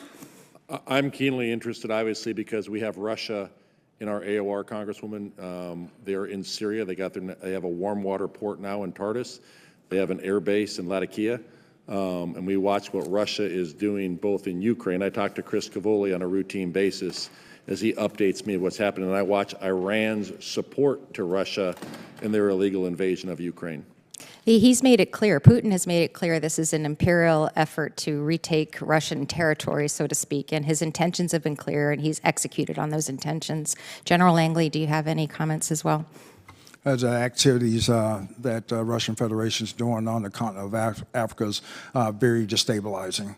And what they're doing, just from the geopolitical piece of it, they want to change the rules-based international order, and they want to reshape the world economic order as well.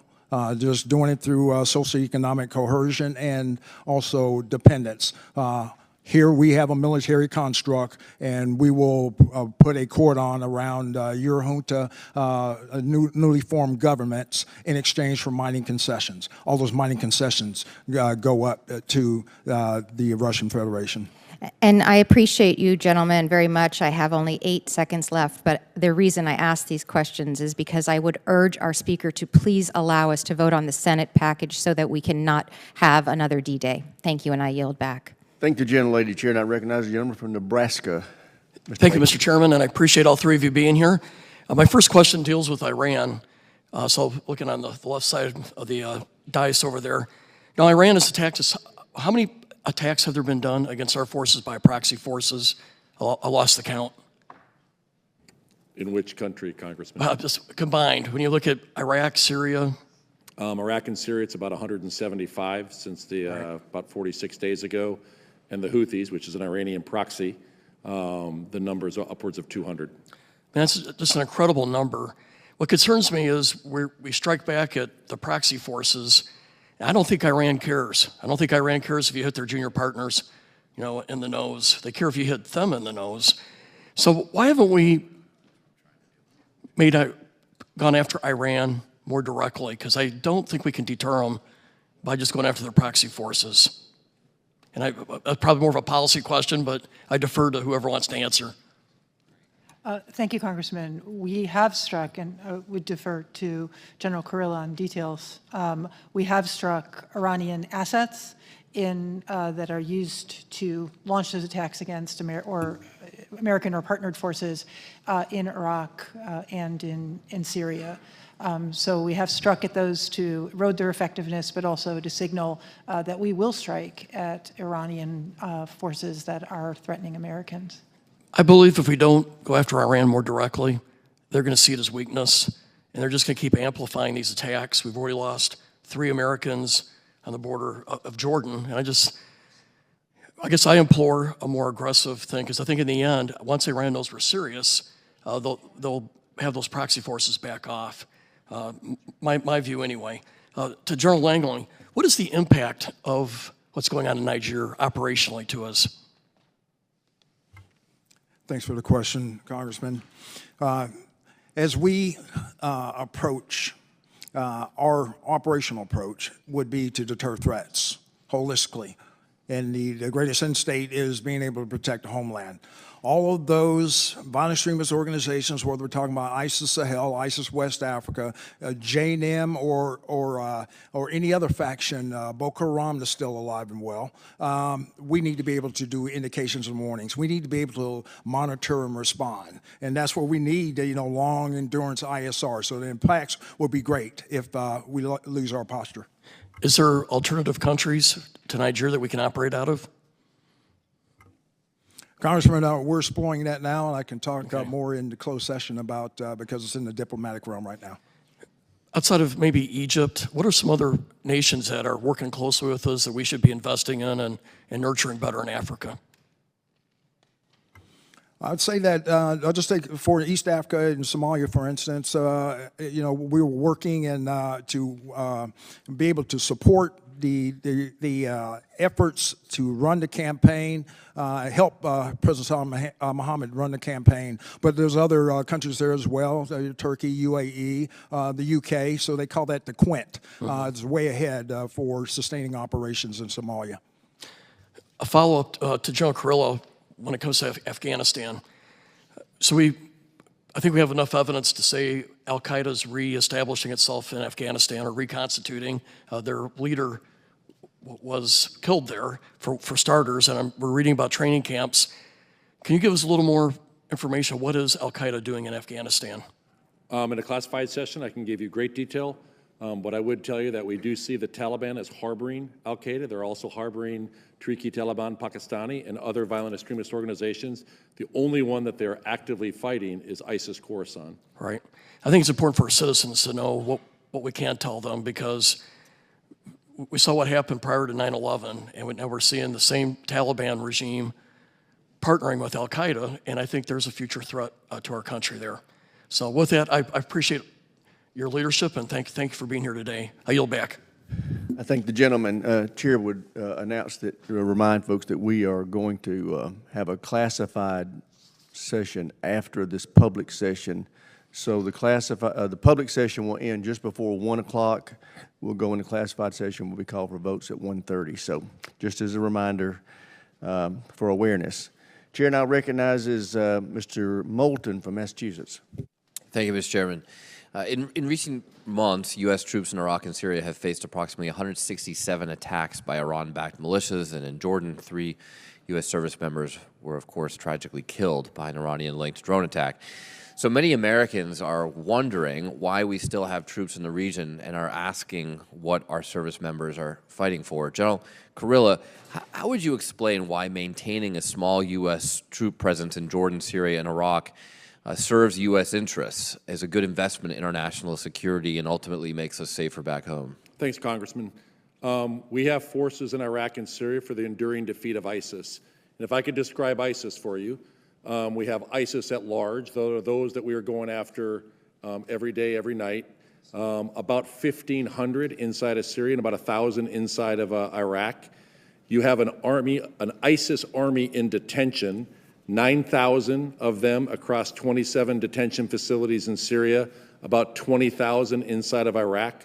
I don't worry so much about the detention inside Iraq. I worry about those that are inside Syria. And the last category is the next potential generation of ISIS, and those are the ones that are in the Al-Hol and Al-Roj camps. Used to be 70,000, now it's down to about 43,000. I was just there 2.5 weeks ago. It is my assessment, if that were to completely pull out, that you would see a resurgence of ISIS in about 1 to 2 years. So what we are doing is we are defending forward. We are going after those forces. The ones that we specifically target inside of Syria are those that are trying to break out that ISIS army. And they did that in January of 2022, where they broke out. There was 4,400 in one detention facility. 1,000 made it outside of the camp, killed 125 of our SDF partners, but there was 450 of them killed. The rest were captured, and about 100 got away. And to be clear, they're interested in attacking the United States. And the next ones we go after are those that are doing external operations defined as outside of Iraq and Syria. And we have thwarted several of those that would be really against Western interests in Eurasia or in Europe. Would you recommend to the President that we withdraw our troops from Iraq?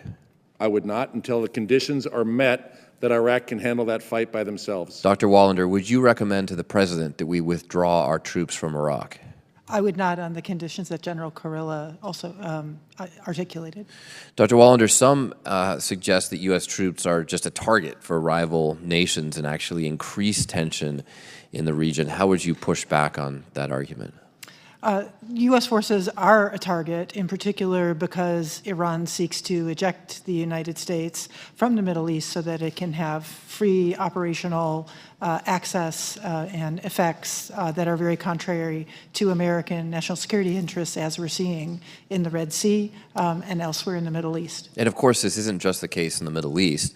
General Langley, you wrote in your written statement that, quote, if we fail in Africa, our strategic competitors will move in. How does the U.S. military presence in Africa counter Russia and China? Congressman, with our approach as codified in national security strategy, building partnership capacity, but it needs to be African-led. So in order for it to be African-led in their security construct, they're developing armies. They need our assistance to be able to, so they have the capability and capacity to deter threats. And of course, China is not just competing with us in the military realm. So where do you find that you run into limits of what you're able to do as a military command going up against a real whole-of-nation effort from China and Russia? And where does the interagency need to do more? Congressman, across the board, like I said, we are losing the disinformation from the Russian Federation. We need to meet that with the truth. So as far as, you know, the Global Engagement Center from the State Department or other activities, we need to close a say-do gap. We're doing a lot across USAID and State Department and also within DOD, but we're not telling the story. We're not telling the story because we're getting drowned out by the disinformation campaign across civil society and also to the militaries in the Sahel. And that's what we get. We're not saying that Russia caused it, but they did accelerate the coup d'etats, as you're seeing in Mali, Burkina Faso, and Niger. So would you say, General, that disinformation is a national security threat to the United States? Absolutely it is. It really is. It's very compelling, especially in civil society, especially for the young generation that's the youth bulge across the African countries. Thank you, Mr. Chairman. I yield back. Thank the gentleman. Chair, now recognize the gentleman from Florida, Mr. Gates. I'm sorry, Mr. Waltz. Big difference. Thank you. Thank you, Mr. Chair. General Kurilla, these should be, I think, very easy questions, but important to get on the record. On the Abbey families, I understand the reinvestigation is complete, correct? The supplemental review is complete, and out of respect for the families, we're going to be briefing them in the next several weeks. Can I ask, they have repeatedly asked me that you have those families together for that briefing rather than individually? 100%, Congressman. We've invited them to a specific date, and we have many of them that have. Can I also ask that we have no time limit on that briefing? There will be no lock them in the room until they're done asking questions. We will stay as long as they want and answer all the questions. Fantastic. Can I also ask, and you know, here's a tough one, but can we declassify whatever needs to be declassified to give them the answers they need, or give them temporary read-ons? I don't care, but let's not have. We are doing the latter, Congressman, and we are giving them all the information that they require. That's great to hear. Thank you, General Kurilla. Now let's switch to, I think, some very important statements you've made on Iran. I think the best way to stop the Houthis is to dry up the supplies from Iran. I agree. And the best way to do that is to dry up the cash in Tehran, correct? I agree. And as you've said, that Iran's selling 90% of its illegal, illicit, sanctioned oil to China, correct? Correct. So really, the heart of the matter, and let's just, you know, nothing like visuals. Let's look at all of Iranian oil that is going this way, right?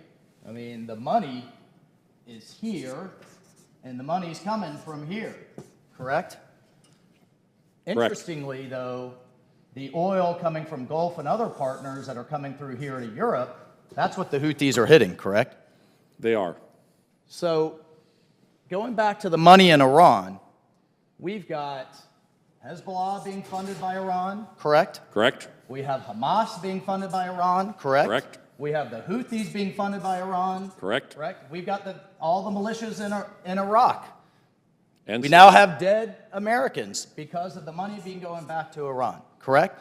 All roads go back to Iran, but really, it's Chinese money that is fueling Iran, that is fueling terrorism. 90% of the Iranian oil goes to China. And yet all of our policy is focused on the symptoms of the disease, now a port dealing with the humanitarian crisis in Gaza, a coalition shooting down $50,000 drones with $2 million missiles. Now the Houthis are threatening to go at the Indian Ocean as well. We've got shipping being diverted all the way around the Cape of Good Hope. Our policy is focused on the symptoms, not the core problems, not the disease, which is Beijing and their relationship and funding of Tehran. Would you disagree with that? I think Iran is the single biggest malign actor in the Middle East. So here's My question, Dr. Wallander, responsible for policy, how have we fundamentally shifted our policy to dry up the cash in Iran? And please don't tell me the oil is sanctioned. I know the sanctions. The House has passed the SHIP Act, which will put secondary sanctions on the shipping companies, the ports, the Chinese buyers. Would you support that as a matter of policy? Secondary sanctions on China. Congressman, your analysis is compelling. On the specific question, I would have to defer to the Treasury Department, which is responsible for... Well, you as a matter... So here's the problem, Dr. Wallander, and you just kicked the can there. Nice try. Bad policy has these generals and our military... Yeah, I mean, the bad policy is the tail wagging the dog here, running around being as target practice around the desert and in the Red Sea. Meanwhile, what are the consequences of that? Well, we are burning naval readiness, are we not, in the Red Sea and in the Mediterranean? General Kurilla? We're using a lot of munitions. We're burning readiness. For every month that a ship's extended, you're burning 2 months that it now has to be in dry dock. We're out of amphibs. You know the big winner here? The big winner is China. Because rather than those ships being in the Indo-Pacific, they're running around the Red Sea and they're running around the Mediterranean, and now we're going to build a port. I mean, I know we're going to talk about it in a classified session, General Kurilla, but are you extremely concerned about force protection for that port, from drones, from missiles, from underwater unmanned vehicles, all of which will be supplied by Iran? Gentleman's time's expired. Chair now recognizes the gentlelady from New Jersey, Ms. Sherrill. Thank you. General Kurilla, I believe there are over 1 million people in Rafah right now. I was just recently at the Rafah crossing on the Egyptian side, and then we went to Israel. And the Israelis are suggesting that they are continuing their plans for an invasion of Rafah. And so if you're thinking about the vetting that would need to take place to move that population, and if you're thinking about the humanitarian corridor that has to happen, would you say that that group of people, that population, could be moved out of Rafah for an invasion in 2 weeks? Madam, I believe the number is about 1.3 million. That's in Rafah. I was at the Rafah gate 2.5 weeks ago as well. I believe it'll take weeks. I can't give you, without seeing their definitive plan, I cannot give you a timeline. And to your knowledge, is there currently a place in Gaza that is set up to receive 1.3 million people should they be moved from Rafah? I don't know of a place right now, ma'am. Thank you. And as we're looking at the new the traditional requirements that the United States has as outlined in the recently signed National Security Memorandum 20, the memorandum reiterates that the Secretary of State must assess the assurances that human rights and humanitarian laws are being upheld by a recipient of U.S. defense articles and services.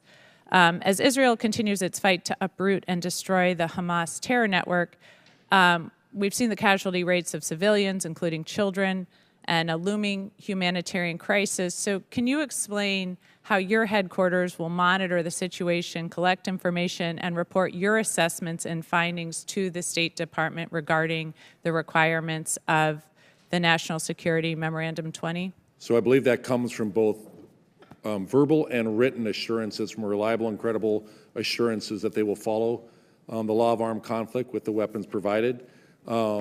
I am not humanitarian. Yeah, I am not involved in the advising for the day-to-day ground operations or air operations. So you've not been asked to provide any information as to whether or not to provide any information for the assessment? I have not. And so the National Security Memorandum 20 requires assurances to include that the recipient country will facilitate the transport and delivery of U.S. humanitarian assistance and U.S. government support of IGO efforts. not deny, not restrict, not impede. So, Dr. Wallander, what more must Israel do to facilitate aid? Do you believe Israel should provide security for the transport and delivery of humanitarian aid? And what of the practice of turning away full shipments with a single dual-use item? Thank you, Congresswoman. Yes, Israel has an obligation on many counts for allowing for access to humanitarian assistance. We are working with them now, or CENTCOM is working now with Israel on the line of effort on the maritime delivery access, and we are working daily with Israel on ground transport, including increasing the number of trucks moving along those ground transports and access. And we've worked with them on clarifying issues of inspection that Israel requires to be able to in order to approve the movement of specific shipments.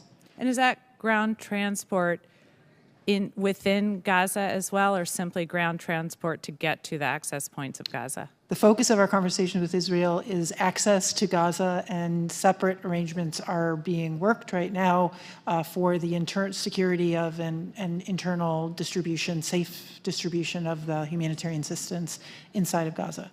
And do you intend to publicly provide what those provisions will be? Once they are, I think they will become public once they are finalized, and we're working on that because now this maritime access is ready to move, and we are seeing additional movements on Israel's support for ground transportation. And do you have a timeline for any of this? I don't have a timeline for you on the ground transportation right now, Congresswoman, and I think General Kurilla noted the first half of April on the maritime access. Thank you, and I yield back.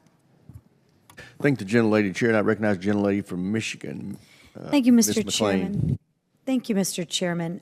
General Kurilla, last year you highlighted the fact that you were suffering from a significant drop in ISR capabilities in Afghanistan since the August 2021 withdrawal. Former Chairman of the Joint Chiefs of Staff, General Mark Milley, testified this week before the House Foreign Affairs Committee that the withdrawal was a strategic failure. In your testimony today, you highlight that both ISIS-K and al-Qaeda are using Afghanistan as a safe haven.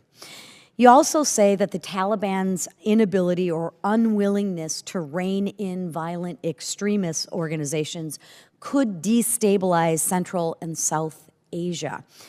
General, due to the continued lack of ISR in Afghanistan, can you explain how the 2021 withdrawal has opened up the United States and our allies to increased terror threats? Congresswoman, my number one priority is to protect the homeland, to prevent an attack from coming out of Afghanistan. But every day I am balancing risk. I'm balancing risk between an attacks in Iraq and Syria, the Red Sea, and Afghanistan. And I'm dynamically shifting ISR to be able to do that and manage that risk based on the imminent threats. And we do that on a daily basis. What we are seeing internal to Afghanistan right now is an increase in activity of the violent extremist organizations. We are working with our partners, that includes Pakistan, Tajikistan, Uzbekistan, who have access into these countries and tremendous insight, both through their human networks, to be able to understand exactly what has happened, to augment the airborne ISR that we have. With the continued lack of ISR, though, how can the administration actually effectively monitor any Iranian or CCP influence efforts in Afghanistan? So not all ISR is airborne, so I would tell you that, when we look at the intelligence piece of it, we're looking for human, as well as we try to rebuild some of the human networks since we have pulled out, to be able to monitor that, and we work through our partners as well. So do we have more boots on the ground then? We don't have any boots on the ground. So what you can have is you can do over-the-horizon human, and we can also work through partners and allies. And how are those going? I think we are getting some insights. It is very difficult. There's also, in a classified setting, I can tell you some of the other means in which we monitor them. Have you requested additional assets be deployed to Afghanistan? I have identified the requirements that I have to the Department of Defense. So you have identified them. Have you requested them? I don't think any combatant commander, I have requested them. I don't think any Okay. combatant All right. commander has the numbers they need. What is the response from the Secretary in the White House regarding those requests or Again- identifications? Again, I would say that there's no combatant commander, Mike Langley included, who doesn't have all of the resources that they require. But what I do is identify the risk of not getting those. Okay, maybe we're not tracking here. You have identified the need, correct? Correct? And what has the response been from the Secretary in the White House? So we in response to that? received some assets, some other things I've requested I have not received. And so based on that, I adjust my ISR throughout the region to identify the risk at the time. Would you say you received 10%, 20%, 80%, 90% of what you've requested? I couldn't give you exact percentage right now, ma'am. Give me a gut feel. I'm trying to. I wanna be sincerely, accurate if this I'm is a gonna provide. big. This is a very concern. Well, it is, and I mean, we have, so what you look at the requirements, the only place I'm not being shot at right now is Afghanistan. Yet. So I'm adjusting that ISR, where we were being shot at in Iraq and Syria, And I put it on And I force understand protection. that. I understand that, sir. I'm just trying to get an answer to my question. So you've requested some. Some could be a little, a lot. You don't have any gut feel on, I've requested X and I've received Y? I do know the number of what I've requested. A lot of it's bigwig ISR to be able to do things. And what I can do is I get ISR in one area, I can shift it over to another area. But we are at a reduced number inside of Afghanistan right now. Okay. I mean, I know the world is focused on violent conflicts in Gaza and Ukraine, as they should be, and the potential threat of China moving against Taiwan, but the threat of terrorism is looming, right? Afghanistan right now is a hotbed for terrorism. It is. I mean, Afghanistan has fallen back into the hands of the Taliban, which has no interest in deterring terrorism against the West. It is imperative that Congress provide CENTCOM the necessary resources to better monitor and engage in necessary any potential terror threats. Thank you. Gentlelady's time's expired. Chair, and I recognize Gentlelady from California, Ms. Jacobs. Thank you, Mr. Chairman, and thank you to our witnesses. First, General Langley, I know that we spoke already about Southcom's Human Rights Office. I just wanted, on the record, can you commit today to working with me to try and help AFRICOM create a similar capacity and to make sure that we're giving you the resources you need on human rights in the region? Yes. Thank you. And I also really want to thank you for your comments earlier on the importance of the whole of government response to violent extremism, especially through the Global Fragility Act. And I was wondering if you could briefly discuss the ways in which DoD has contributed to the Global Fragility Act so far, and in particular, how the civil affairs teams in coastal West Africa have been in U.S. strategic interests. Congresswoman, thanks for that question, because our integrated approach into the AFRICOM campaign plan, Global Fragility Act is at the center of that. I'll just give you an example of Ambassador Davis-Baugh in Cote d'Ivoire. They're one of the first ones to get their country plan done. But as I start with helping them as they ask us, we want a whole of government approach to fight terrorism. So that's where they are building out their governance, but also working on the security construct too, in unison, codified within that campaign plan. So they are showing that they're taking the leading edge at implementing the spirit and intent of the Global Fragility Act. Thank you so much. General Kurilla, I'll turn to you. As you know, the War Powers Resolution requires the White House to submit a report within 48 hours of the onset of hostilities. A key role in this is to start the 60-day clock as part of the War Powers Resolution. So for the purposes of the War Powers Resolution and its 60-day restriction, when did hostilities begin with respect to U.S. military involvement in the Red Sea, Yemen, and the Gulf of Aden against the Houthis after October 7th? I believe for the Houthis, I think our first strike was around 12 January. Okay.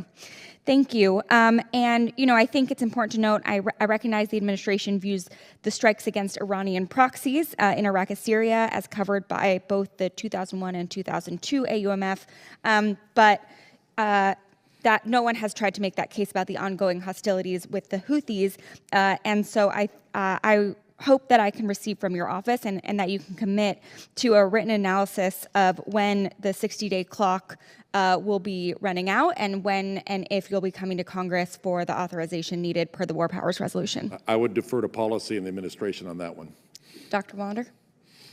Thank you, Congresswoman. The assessment of the Interagency Lawyers Group is that the operations against Houthi threats and attacks on shipping is covered by the President's inherent right under Article 2 and the authority of the combatant commander to authorize strikes in self-defense of U.S. assets and forces. I think a key part of the War Powers Resolution is continuing and ongoing, which is a key part of the administration's messaging around that. So I look forward to continuing this conversation and making sure that you all are in compliance with the law, the War Powers Resolution. Lastly, I will turn again to General Langley. We've seen an increasing number of regional players in Africa, including Turkey and the UAE. In fact, both of these have recently played spoilers in various conflicts, particularly in Ethiopia and in Sudan. How often do you meet with the UAE and Turkey to raise our interest on the African context? And then General Kurilla and Secretary Wallander, recognizing that we have many priorities and a complicated relationship with both those countries, how do we ensure that our African interests are raised at a high enough level? Congresswoman, as far as Turkey and UAE, no direct contact, I'll just say, in Somalia with President Salman Sheikh Mohammed, taking all players that's going to be able to help build out his army. They have established a Quint, but Ambassador Fee, she goes to the Quint meetings on that. So I don't have any direct mill-to-mill with them, other than deconfliction of the airspace. In terms of Turkey, we have just deconfliction of airspace in the mill-to-mill domain because that's actually a EUCOM country. And in terms of our relationship with Turkey in particular in Africa and Somalia, Turkey has contributed to capacity building, and we believe that's positive. We just ask that Turkey in particular make sure to keep us informed of those operations. General Lee's time's expired. Chair, and I recognize the gentleman from Texas, Mr. Jackson. Thank you, Mr. Chairman, and thank you to our witnesses for being here today. Appreciate your time. With the recent focus being most of the time focused on Indo-PACOM, this hearing is a great example of why we can't lose focus of the threats in AFRICOM and CENTCOM. So appreciate you being here and give us an update on that. In 2023, I led a CODEL along with my colleague, Ms. Jacobs, to CENTCOM and AFRICOM to learn firsthand about some of the unique challenges faced in your respective AORs. Last week, Russia, China, and Iran concluded their annual sea security belt exercise in the Gulf of Oman, which included a large number of troops, warships, aviation assets, along with numerous other nations participating through observer status. These joint drills promote cooperation between China, Russia, and Iran while sending an undeniable signal to the U.S. and to our allies. The aggression in the Red Sea has certainly been the focal point for our forces, but a major joint exercise being conducted by our strongest adversaries happened right outside of our bases in Bahrain, Qatar, and the UAE. General Kurilla, does this type of hostile military activity cause an increase in the regional tension as the military ties amongst our adversarial nations grow around us? How much does it undermine our efforts in the Red Sea, and what other concerns do you have for CENTCOM? Thanks, Congressman. Appreciate that. What we call the Chinru exercise was done in the Indian Ocean. I don't think it raised regional tension, but it just does show this relationship that we're seeing between China, Iran, and Russia of interest. The Houthis just announced that Russia and China have a buy on any movement through the Red Sea. So what you're seeing is Iran is using its proxy to allow access for Russia and China to go through the Red Sea while blocking access to others. And the Houthis even give it wrong when they hit a ship about 2 weeks ago that was carrying Russian oil from the North Sea to India. Thank you, sir. I appreciate that. And I have some follow-on questions I'll ask you in the classified portion. I have one more question for you, General Langley. East Africa sits in a critical area which has seen corruption and heightened hostilities from violent extremist groups such as al-Shabaab and ISIS. As I mentioned, I was just in Somalia last year where I got an understanding of the threats that exist, but in that region, the situation on the ground can and does shift daily.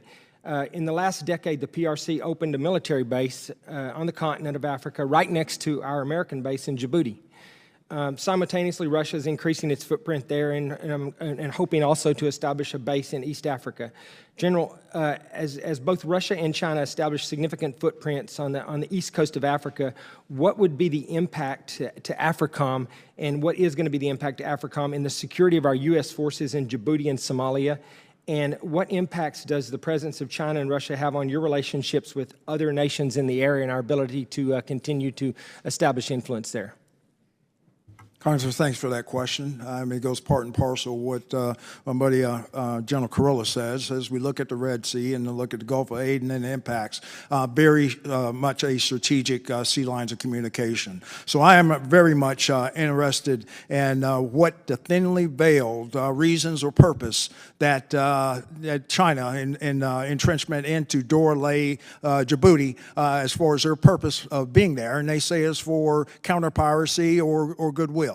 We're not seeing that because, as General Kurilla can probably attest to, that in the past few months, there's been a number of Mayday calls, and every other country within the construct that they have executing the anti-piracy or response to the Houthis' activities, China never made one attempt to come to the aid of a ship in distress. So it's thinly veiled as far as the purpose of why they're at Dorley. I think it's for power projection or A2AD, anti-access or air denial reasons.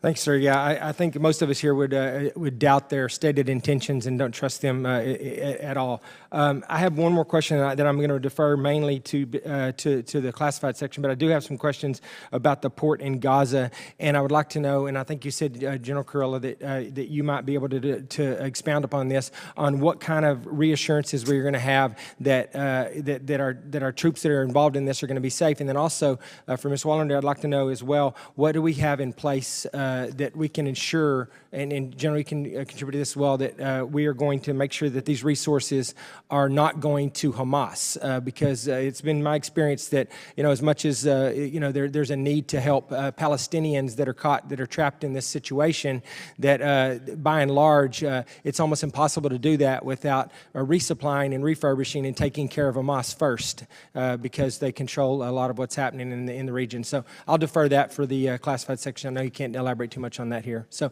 with that, I yield back the remainder of my time. Thank you, sir. I thank the gentleman. Chair, and I recognize the gentlelady from Virginia, Ms. McClellan. Thank you, Mr. Chairman, and thank you to the witnesses for being here today. My first question is for Secretary Wallander and General Langley. I have been deeply concerned by the dramatic rate of democratic backsliding that we see in Africa recently, particularly in Western Africa, and would like to hear how the administration and AFRICOM are working to shore up and support democratic governments on the continent, especially those that we would classify as the most vulnerable. Thank you, Congresswoman. And we share that concern because without stable, reliable democratic partners, we see the effects in the Sahel, in Mali and Burkina Faso, where actually insecurity has risen with the rise of military coups and also the access of Russian forces. Where Russian forces go, insecurity and instability quickly follow. What we do is something that General Langley so well laid out, which is the conditions, unfortunately, where we see that democratic backsliding are created when demagogic leaders claim that they are being driven by their populations who genuinely are not benefiting from economic prosperity, are suffering from the effects of climate change, are not seeing development, for example, of their agriculture, and so their future is viewed as bleak. And that is why it is so core to our mission in Africa to work with the State Department, to work with USAID, Department of Agriculture, across the interagency, to build those resiliences and that hope, because without that, it's hard to argue to the populations that democratic governance is delivering for the people. You actually anticipated my next question, which was about how more funding and flexibility for USAID and the State Department would better facilitate interagency planning and collaboration for a better whole government approach to our partners in Africa. So I don't know if you want to add anything to that.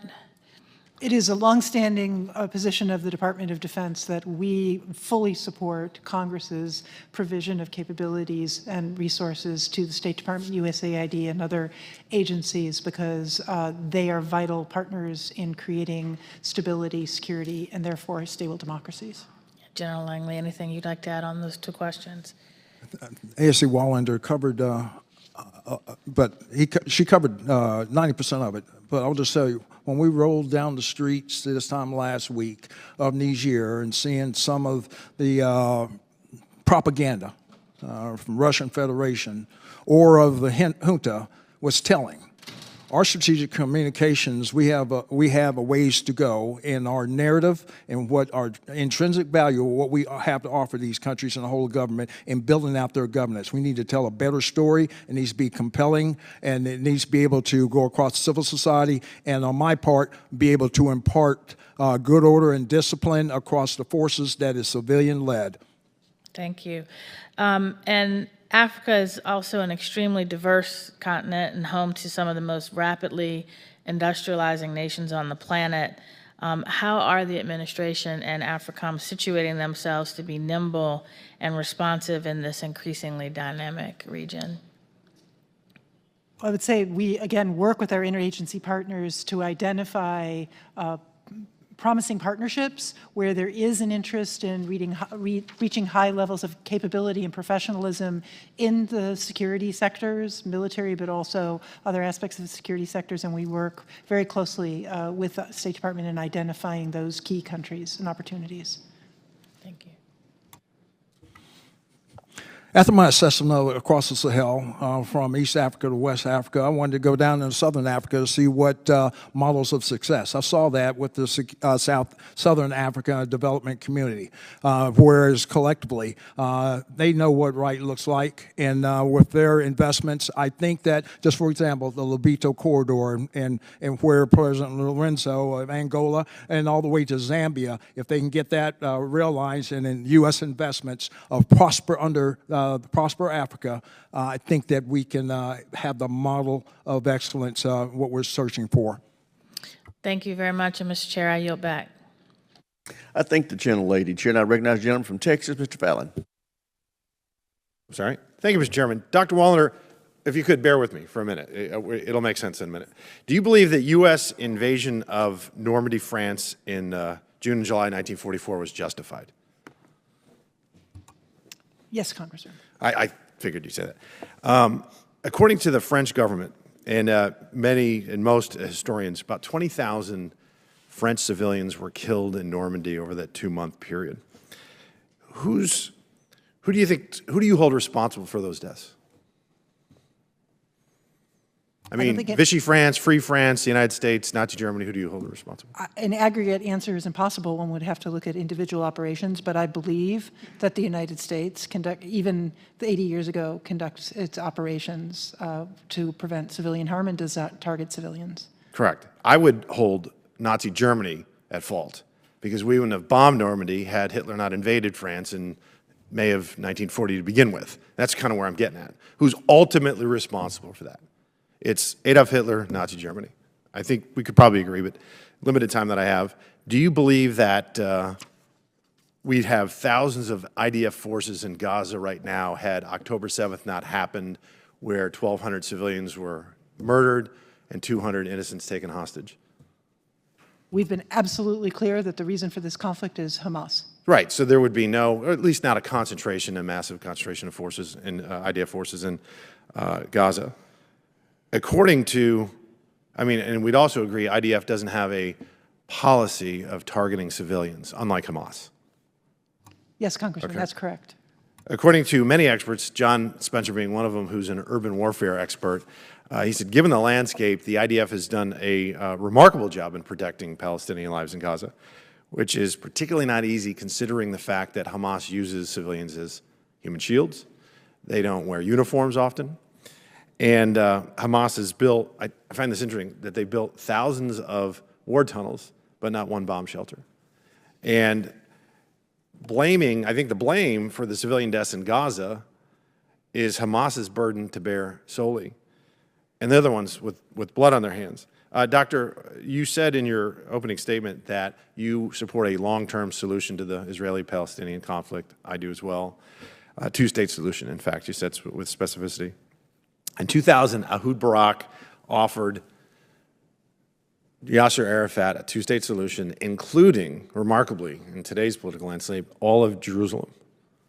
And Yasser Arafat refused, and he didn't even want to talk about alternative plans unless it included a right of return. And a right of return is so complicated, it is unworkable. I mean, just from a logistical perspective. And we're not going to have, I mean, we've seen after conflicts, massive human movement. Poland, Russia, Germany, Kaliningrad. I don't think the Ottoman Empire is going to be reconstituted. I certainly don't think the United States is going to give back the Southwest to Mexico. So those are the hard facts of history. So we need to live within the bounds of reality. How would you affect a two-state solution given the intransigency of the Palestinians on the right of return issue?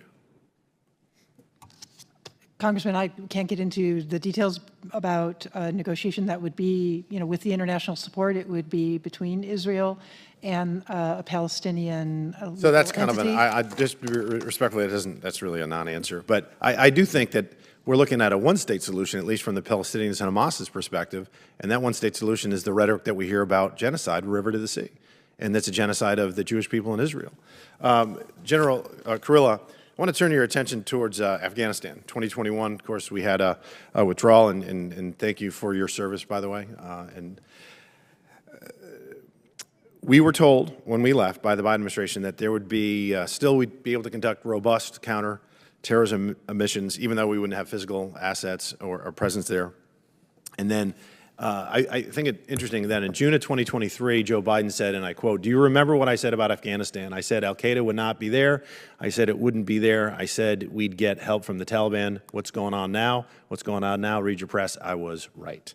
And then in your testimony last week in the Senate, you said, and about Afghanistan or about al-Qaeda in Afghanistan, you said, quote, that al-Qaeda still enjoys safe havens in Afghanistan, and in terms of ISIS-K, you stated that the Taliban has shown neither the capability nor the intent to sustain adequate countermeasures, counterterrorism pressure. Fair to say President Biden got that one wrong? I do see al-Qaeda and ISIS-K inside of Afghanistan. Okay. Thank you, General. Chairman, I yield back. Thank the gentleman. Chair, I recognize the gentleman from Nevada, Mr. Horsford. Thank you, Chairman Rogers, and to the ranking member for this hearing. As the Chinese Communist Party continues to strengthen or try to strengthen its influence across the globe through predatory loans and investment projects, I recognize the strategic importance of ensuring that the United States remains the partner of choice amongst African nations. In fact, during my recent travels to Ghana and Kenya, I was encouraged by the breadth of programs that the United States is supporting to counter CCP influence in the region. Efforts like the U.S.-Kenya Strategic Trade and Investment Partnership, which promote mutually beneficial trade relationships. General Langley, can you speak to the importance of whole-of-government approaches to countering the CCP in Africa? Thanks, Congressman, and thank you for making a trip out there. Every time that congressional members through the CODELs go down to and engage with our African partners is very telling of who their real partners of choice are and sustaining. So with that, yes, big successes in Kenya. I spoke just previously about what's going on in Angola in the Lobito corridor. There's going to be a rail line extended. That is counter to the Belt and Road Initiative. That is counter to mining concessions or a supply chain that China's trying to push forward. So I think we're doing all the right things, but we need to do more, whether it's investments in Prosper Africa or holistically all the other activities that we bring together, whole of government, that pushes our partners to lead it and us enable them across the whole of governments as an answer to what the false offerings or the unstable offerings that China is doing through a social economic coercive manner. Thank you. Generals Langley and Kurilla, last year I asked you to describe the threat China and Russia pose in your respective areas of responsibility. Can you describe how in the last year that threat has evolved and what new challenges you're facing? Thanks for that question as well. I'd say that access and influence across the periphery of the continent. So they have their naval escort task force floating around and doing naval diplomacy. I need more ships. I need more ships so that we can engage. We have Obagami Express.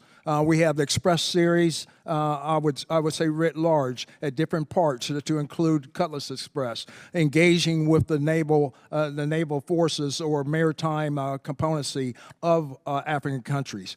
China's trying to replicate that. So I have one ship, and I would like to have another. Thank you. Congressman, thanks for the question. What we really have seen, though, is a big change, is that Iran is now selling 90% of its oil to China, which then in China, in effect, is funding the malign and subversive behavior of Iran, which then trains, funds, and equips their proxies throughout the region. We do see the instruments of national power that that China is using, and that is the diplomatic, information, military, and economic, especially the economic. With the Belt and Road Initiative, we see that throughout the entire region. It's predominantly focused in the CENTCOM region. We've seen them increase their diplomatic effort, upgunning all their senior defense officials and defense attachés, very aggressive in the information environment. And the military, what they do is they come in, they open the Amazon catalog, and they say, you can pick anything you want. We'll give you prime shipping, we'll finance it, and there's no end-user agreement. And our partners have real security needs, and so one of the things that we can do to counter that is improve our foreign military sales capabilities. Thank you. In my home state of Nevada, my constituents are feeling the effects of the climate crisis every day. The AFRICOM and CENTCOM theater continue to experience some of the worst, most damaging events. Often they are fast occurring and unpredictable. In June of 2023, U.S. Africa Command and the United States Institute of Peace organized the third Security Implications of Climate Change Symposium, bringing together leaders from across the African continent. General Langley, can you speak to the importance of these collaborative efforts to address climate-related security challenges throughout Africa, please? Absolutely, and thanks for that question, because as we look at the drivers of instability across the Sahel, we know that climate change does feed into it. It causes desertification, it causes flooding, and also impedes on freshwater access. So that's what USAID, they're doing a predictive analysis of the overall effects of climate change, and also groups in that Gentleman's time's expired. Chair, and I recognize the gentleman from Florida, Mr. Jimenez. Thank you very much. Thank you very much, Mr. Chairman. I was intrigued by my colleague from Florida and his analysis of really that the source of all this is actually Chinese money. Since 90% of the oil that Iran is shipping around the world actually ends up in Chinese hands, then that 500% increase in income revenue that Iran has realized in the last 2 or 3 years is actually probably coming from running around or getting around the sanctions imposed on the sale of oil. What can we do to, General Kurilla, what can we do to reimpose, we have the sanctions, to actually enforce those sanctions? Congressman, thanks for the question. Sanctions work if it's an international effort. So I would tell you that there needs to be an international effort in the whole of government, our whole of government, diplomatic, information, military, economic, and an international effort to enforce those. Well, what's a physical thing you can do to enforce that? Because somehow, we're getting word that somehow it was enforced in the past, but it's not being enforced now, these sanctions, which is allowing Iran to gain 500% in revenue, which is being used against us. What a lot of Iran does is use a series of ghost or dark fleet that are out there not turning on AIS, illegal ship-to-ship transfers, to be able to transfer this oil that eventually makes its way to China. Are they circumventing physical intervention, or is it something that you're looking at? They are. Or? They would have to. I would have to have the authority and the resources to be able to enforce that. Did you have the authority before? I did not. Okay, very good. It's also perverse that somehow, because it's Chinese money that's funding Iran, that then is funding our adversaries. In effect, it's our money that's funding our adversaries. because we're China's #1 trading partner. And so, you know, sitting on the China Select Committee, I've taken a position that we need to decouple from China as soon as possible. We need to treat China like we treated the Soviet Union. We didn't do much business with the Soviet Union. And fortunately, we're addicted to Chinese goods. We're like drug addicts. And we got to beat this addiction that we have to their goods and decouple from them in order to hurt them economically so that they can't hurt us physically, which is really what they want to do. And they're taking advantage of it right now, Congressman, when we see what they're doing in the Red Sea by getting a pass from the Houthis, and they've created a separate shipping line that specifically says it'll provide free, you know, safe passage for goods through the Red Sea. General, the faster, you know, decoupling from China can't come fast enough for me, to be honest with you. We are funding the instrument of our demise. We ourselves, by doing business and continuing to do business with China. I want to switch gears a little bit here. Do you believe that our military-industrial base needs help? It does, and it needs funding. And if the supplemental is passed, I will tell you that also resupplies the weapons that I have fired in the Red Sea. But a lot of that goes to the industrial base, which allows also for multi-year production. Because it's an industrial base. They want to see the incentive of how long this is going to last for. So we do need that. Well, that's what I was getting to, that the supplement, at least one of the supplements that I've seen from the Senate, there's $60 billion goes to Ukraine. I would think most of that is for military aid. There's $10 billion that goes to humanitarian aid for Ukraine, for Israel, and for Gaza. What percentage of that $60 billion will actually be spent here in the United States? I can't speak to that. I'll defer to Dr. Wallander, but I know that for that supplemental, $2.4 billion is for CENTCOM, $686 million is for counter-UAS, $157 million resupplies the SM-2 missiles, and various other reimbursements for the funds that we've already spent. Well, could Dr. Wallander, can you answer that question real quickly? Yes, the rough estimate that we've heard is that about half of that $60 billion goes for PDA and USAI authority, all of which, while it is security assistance to Ukraine, goes to replenish U.S. forces or to directly procure from U.S. industry. So all of that money goes to the U.S. economy. Well, finally, I want to make this comment. You know, I agree with the members across the aisle that we need to take a vote on this. It would damage American reputation in the world that if we walk away from Ukraine, we made them a promise back in the 90s that we'd have their back. They're fighting the fight. All they want are the guns and the weapons. And finally, this one thing: just because Joe Biden doesn't secure the southern border doesn't mean that Vladimir Putin can take Ukraine. That correlation to me is insane. Thank you. Chair now recognizes the gentleman from North Carolina, Mr. Davis. Thank you so much, Mr. Chair, and to the witnesses who are here today. General Langley, as a proud veteran, Air Force, I may add, but go Devil Dogs, I take great pride in the work that the North Carolina National Guard has been doing. It's my understanding that they have had a tremendous impact through the state partnership program in your area of responsibility. Could you elaborate on the specific roles and contributions of the North Carolina National Guard in the Republic of Malawi and Republic of Zambia? Congressman, thank you for that question. But let me just holistically talk about state partnership program and how it adds to the capacity to our country, our partners across the continent. Those countries really treasure that program, especially building resiliency, but overall the professionalism. And North Carolina taking on 3 different countries on the continent. General Hokanson, I talk to him all the time, and I just thanked him.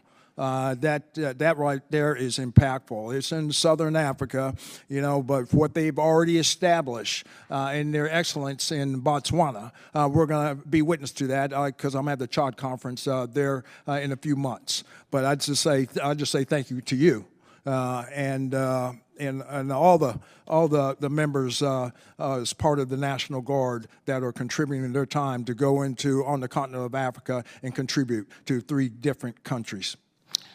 That means a lot, and we greatly appreciate the work of North Carolina's Guard in and others.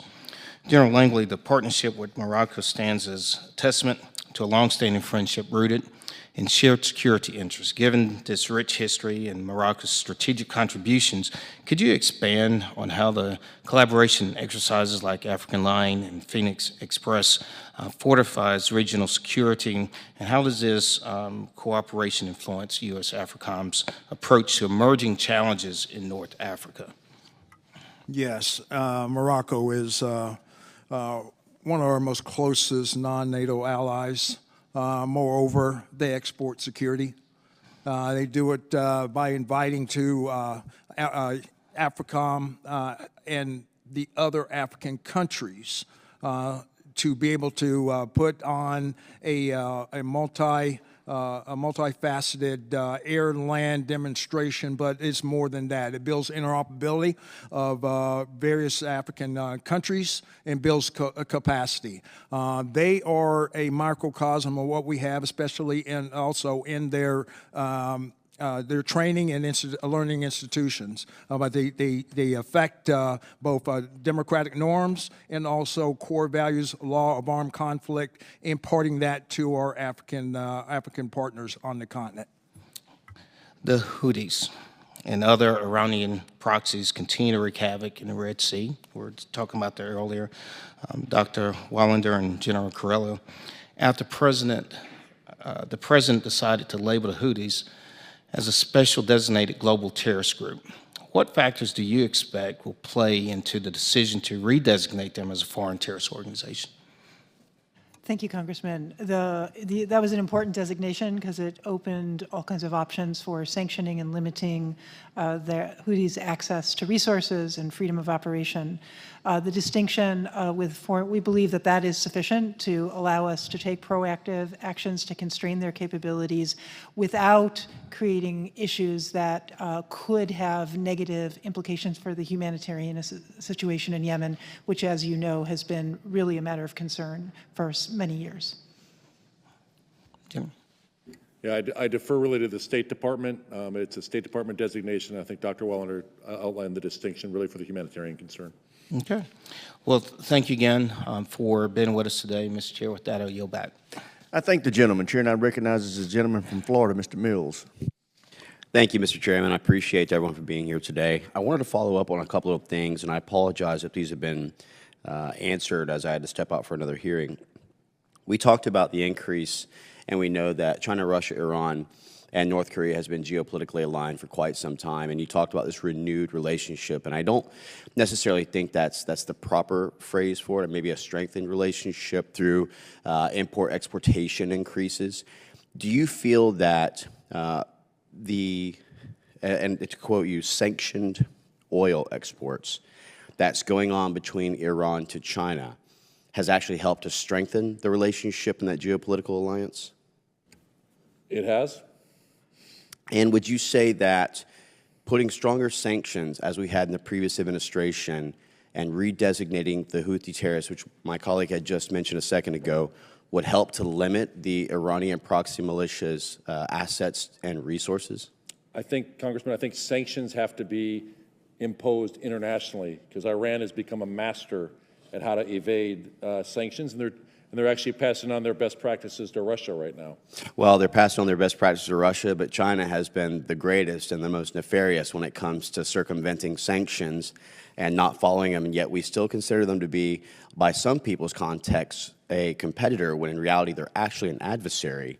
And I think that we need to start recognizing that the evolution of warfare, and this is something that General Langley, I really applaud because he's understood this and presented it very well. The idea and the evolution of warfare has gone well beyond the ideas of the first bullet that gets fired. We're now in warfare from a kinetic perspective. We've been in a cyber, a resource, a supply chain, and an economic and influence campaign by China for decades. There has been an ongoing Cold War that in many cases we've ignored through our failed foreign and domestic policies, which we all know is intrinsically linked. And we've allowed China to exploit Africa as a nation to where now they control 15 of 16 rare earth mineral mines. They continue to promise railways like they did between Djibouti and other areas to try and link trade rails. They promise electrical terminal capabilities with 100-year leases to try and create these reliancies that has weakened America's ability to be able to compete with them in the non-kinetic influence capabilities. So my question is that for AFRICOM, what could we do to provide more resources and assets to help to fight and to be more effective in these non-kinetic elements of influence campaigns for developing nations?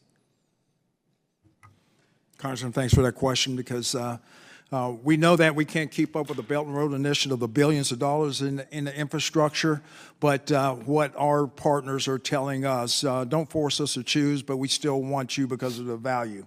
The value of your proposition and intrinsic value of what the United States offers holistically is very compelling. So I'd say that what we're seeing in Southern Africa, we're seeing some positivity as far as through health diplomacy resonates, and we need to tell that story better. I completely agree, and I would also say that speaking with other allies, I sit on the Foreign Affairs Committee as well. The BRICS that has come out with Brazil, Russia, India, China, South Africa, and trying to invite also KSA into this, my understanding is that it's great in theory to try and in some way be a counter to the Quad, but in reality, there is no actual economic or trade benefits to it whatsoever, so it's not worth the paper that's written on. So I think that we give it far more credence than it needs to. General Kurilla, I really want to talk to you about something when we talk about Tower 22. Look, like yourself, I spent 7 years in Iraq. I spent 3 years in Afghanistan, was in Kosovo during that wonderful campaign as well. Been in Pakistan, Somalia, helped very much with the 2016-17 push for Fallujah and Mosul from the private side to help with ASV teams to retake. And we know about hardening structures. We've done indirect fire, cheap measures actually, with just simple 4 I-beams and a top. Knowing that Tower 22 had had an attack a year prior, knowing the geopolitical ramifications of where things were ramping up, understanding that Jordan, given the October 7th incident and our increased attacks against Hamas and support of what's going on, how was it that Tower 22 still had no hardened structures? So, Congressman, the investigation is still ongoing. I'll be happy to provide that through OSD when it's done. What we did do is we moved as many T-walls across the AOR as we could. I think we put like 9,000 over the last year. I was at Tower 22 about 2.5 weeks ago and looked at the physical construction of the things there. I think one of the challenges, you had a counter UAS. I'm having to balance where the greatest risks are for that. We did have 1.7. Gentleman's time's expired. Chair, I recognize the gentleman from Georgia, Mr. McCormick. Thank you, Mr. Chairman. Thank you, Mr. Chair.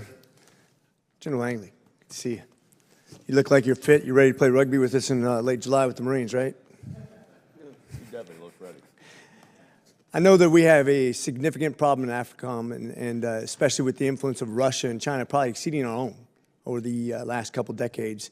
Watching them not only economically tie themselves and actually exploit Africa, we have some major significant problems just because of the instability of the governments in those regions throughout the whole continent. What kind of assets do you think that you need, and certainly what are your major challenges in a broad scale? I'm going to allow you, we're going to talk about air defense at one time, but I think I really want you to kind of speak comprehensively to the needs that you need in Africa, which I think is maybe one of our most underrepresented commands of interest. Congressman, thank you very much for that question, and I'll address China first. China's trying to replicate what we do that's working on the continent of Africa. And I will just say they can't match what we're doing in health diplomacy in our efforts, what USAID has been able to achieve in malaria, AIDS, COVID, Ebola, and also the full throes of the PEPFAR program of increasing life expectancy over 20%. China can't compete with that. But here's where they're trying to do it. They're trying to do it in their social economic coercion causes of a Belt and Road Initiative. They also have some aspirations for basing as well. It's a dual use capacity. I'm concerned about that. But what we can do is to double down on what we're doing whole of government in the military sense, where we have our SFAB, our Security Force Assistance Brigades building capacity, our state partnership program, our joint combined flying exchange training that we're doing. That's unmatched. What China is trying to do is they're trying to offer more seats. And when we have our IMET, the International Military Education and Training, they're trying to match that. So I need more seats there. I need more joint exercise programs because China is trying to beat us. They're trying to displace. You mentioned humanitarian versus the exploitation of China, and it keys me with a new question too. Obviously, if we're going to help somebody humanitarian-wise, everybody appreciates that, but we don't always get, I mean, since the book, The Ugly American, we don't get credit for what we give aid to because the governments control who gets credit. And unfortunately, the exploitation goes hand in hand with corrupt governments. And we know Africa has plenty of those to go around. My question is, when it comes to strategic placing ourselves in a place where people recognize what our influence is and give credit to the United States, not in a selfish way, but in a way that is synergistic in our future. How do we make sure that the people and the governments both recognize the United States as good players versus China and their nefarious methods of exploitation? So within my command, I always talk to, or whether it's the J3 or the J5, I said we own the facts holistically in U.S. Gov, but we don't own the narrative. We own the facts. We don't own the narrative. We need to close that say-do gap because we're doing some great things and we need to tell the story of our intrinsic value. We need to get better in our information operations. We need to get better at countering the disinformation operations, whether it's from China or Russia, because there's a story to be told, especially to our African partners, because it is compelling. Then this question is to both of you because it really concerns the Straits and the Houthis and what they're doing right now to disrupt us using Iranian technologies, Iranian drones. We've done nothing but facilitate them through the Biden policies of basically allowing them monies and the production, dissemination, and encouragement of bad guys to attack not only us but all of our allies. Do you feel like you have the necessary tools to deal with that in that region right now? Congressman, what we need more of a whole of government and international effort, particularly on the deny line of effort, to deny Iran from providing those weapons in the first place. There's a UN vessel inspection mechanism. Just like we did for counter-piracy, we need to do for this counter-smuggling effort. It's land and it's maritime. We need to isolate the Houthis in the information space. They say it's about Gaza. The Houthis have not provided one loaf of bread to Gaza. What they've actually done is delay it by making it go all the way around the Cape of Good Hope, increase the cost to it. So I find their righteous indignation a little bit laughable. The other thing we need to do is impose cost on Iran, and that's a whole of government effort to be able, because they're the ones who are providing the weapons. From your mouth to God's ears, my time has expired. Thank you. And the chair now recognizes the final member for the public segment of this hearing, Mr. Moylan for Guam. Thank you, Mr. Chairman. And although my focus of work on the committee has been for Indo-PACOM AOR, I do want to acknowledge the tremendous service provided by the people of Guam throughout the global war on terror, which continues to this day. And currently, there are approximately 100 members of the Guam Army National Guard serving in the Middle East as part of Operation Spartan Shield. To these servicemen, I would like to say your island is proud and we await your safe return home. But I do have one question for you, General Kurilla. So the recent Houthi attacks on shipping have forced the Fifth Fleet into fighting a campaign of contested logistics. So this is a problem set which the United States has not had to deal with in recent memory. In the future war, it's likely Guam will become reliant upon contested supply chains. Therefore, what lessons are you learning with specific reference to relevant insights for the Western Pacific? Great question, Congressman. I mean, I think we are learning a tremendous amount of lessons, and we're in the process of actually compiling a lot of them to share with all of our combatant command partners out there, particularly in the naval domain of what we're learning. One thing we say is you can shoot a destroyer and go empty in a matter of hours, but it takes weeks to resupply it. We're learning about underway resupply. One of the things you have to do is go to a port to resupply the vertical launch tubes. We need to get back to how can we do that at sea. There's a lot of other lessons that we've learned about the importance of also resilient basing, access basing, and overflight are critical, and we'll share all those with our combatant commanders. Fellows. Looking forward to it. I want to thank the witnesses for your testimony and your service to our nation. Thank you, Mr. Chairman. I thank the gentleman. The chair now will recess this public portion of the hearing. We will reconvene in approximately 5 minutes in room 2212.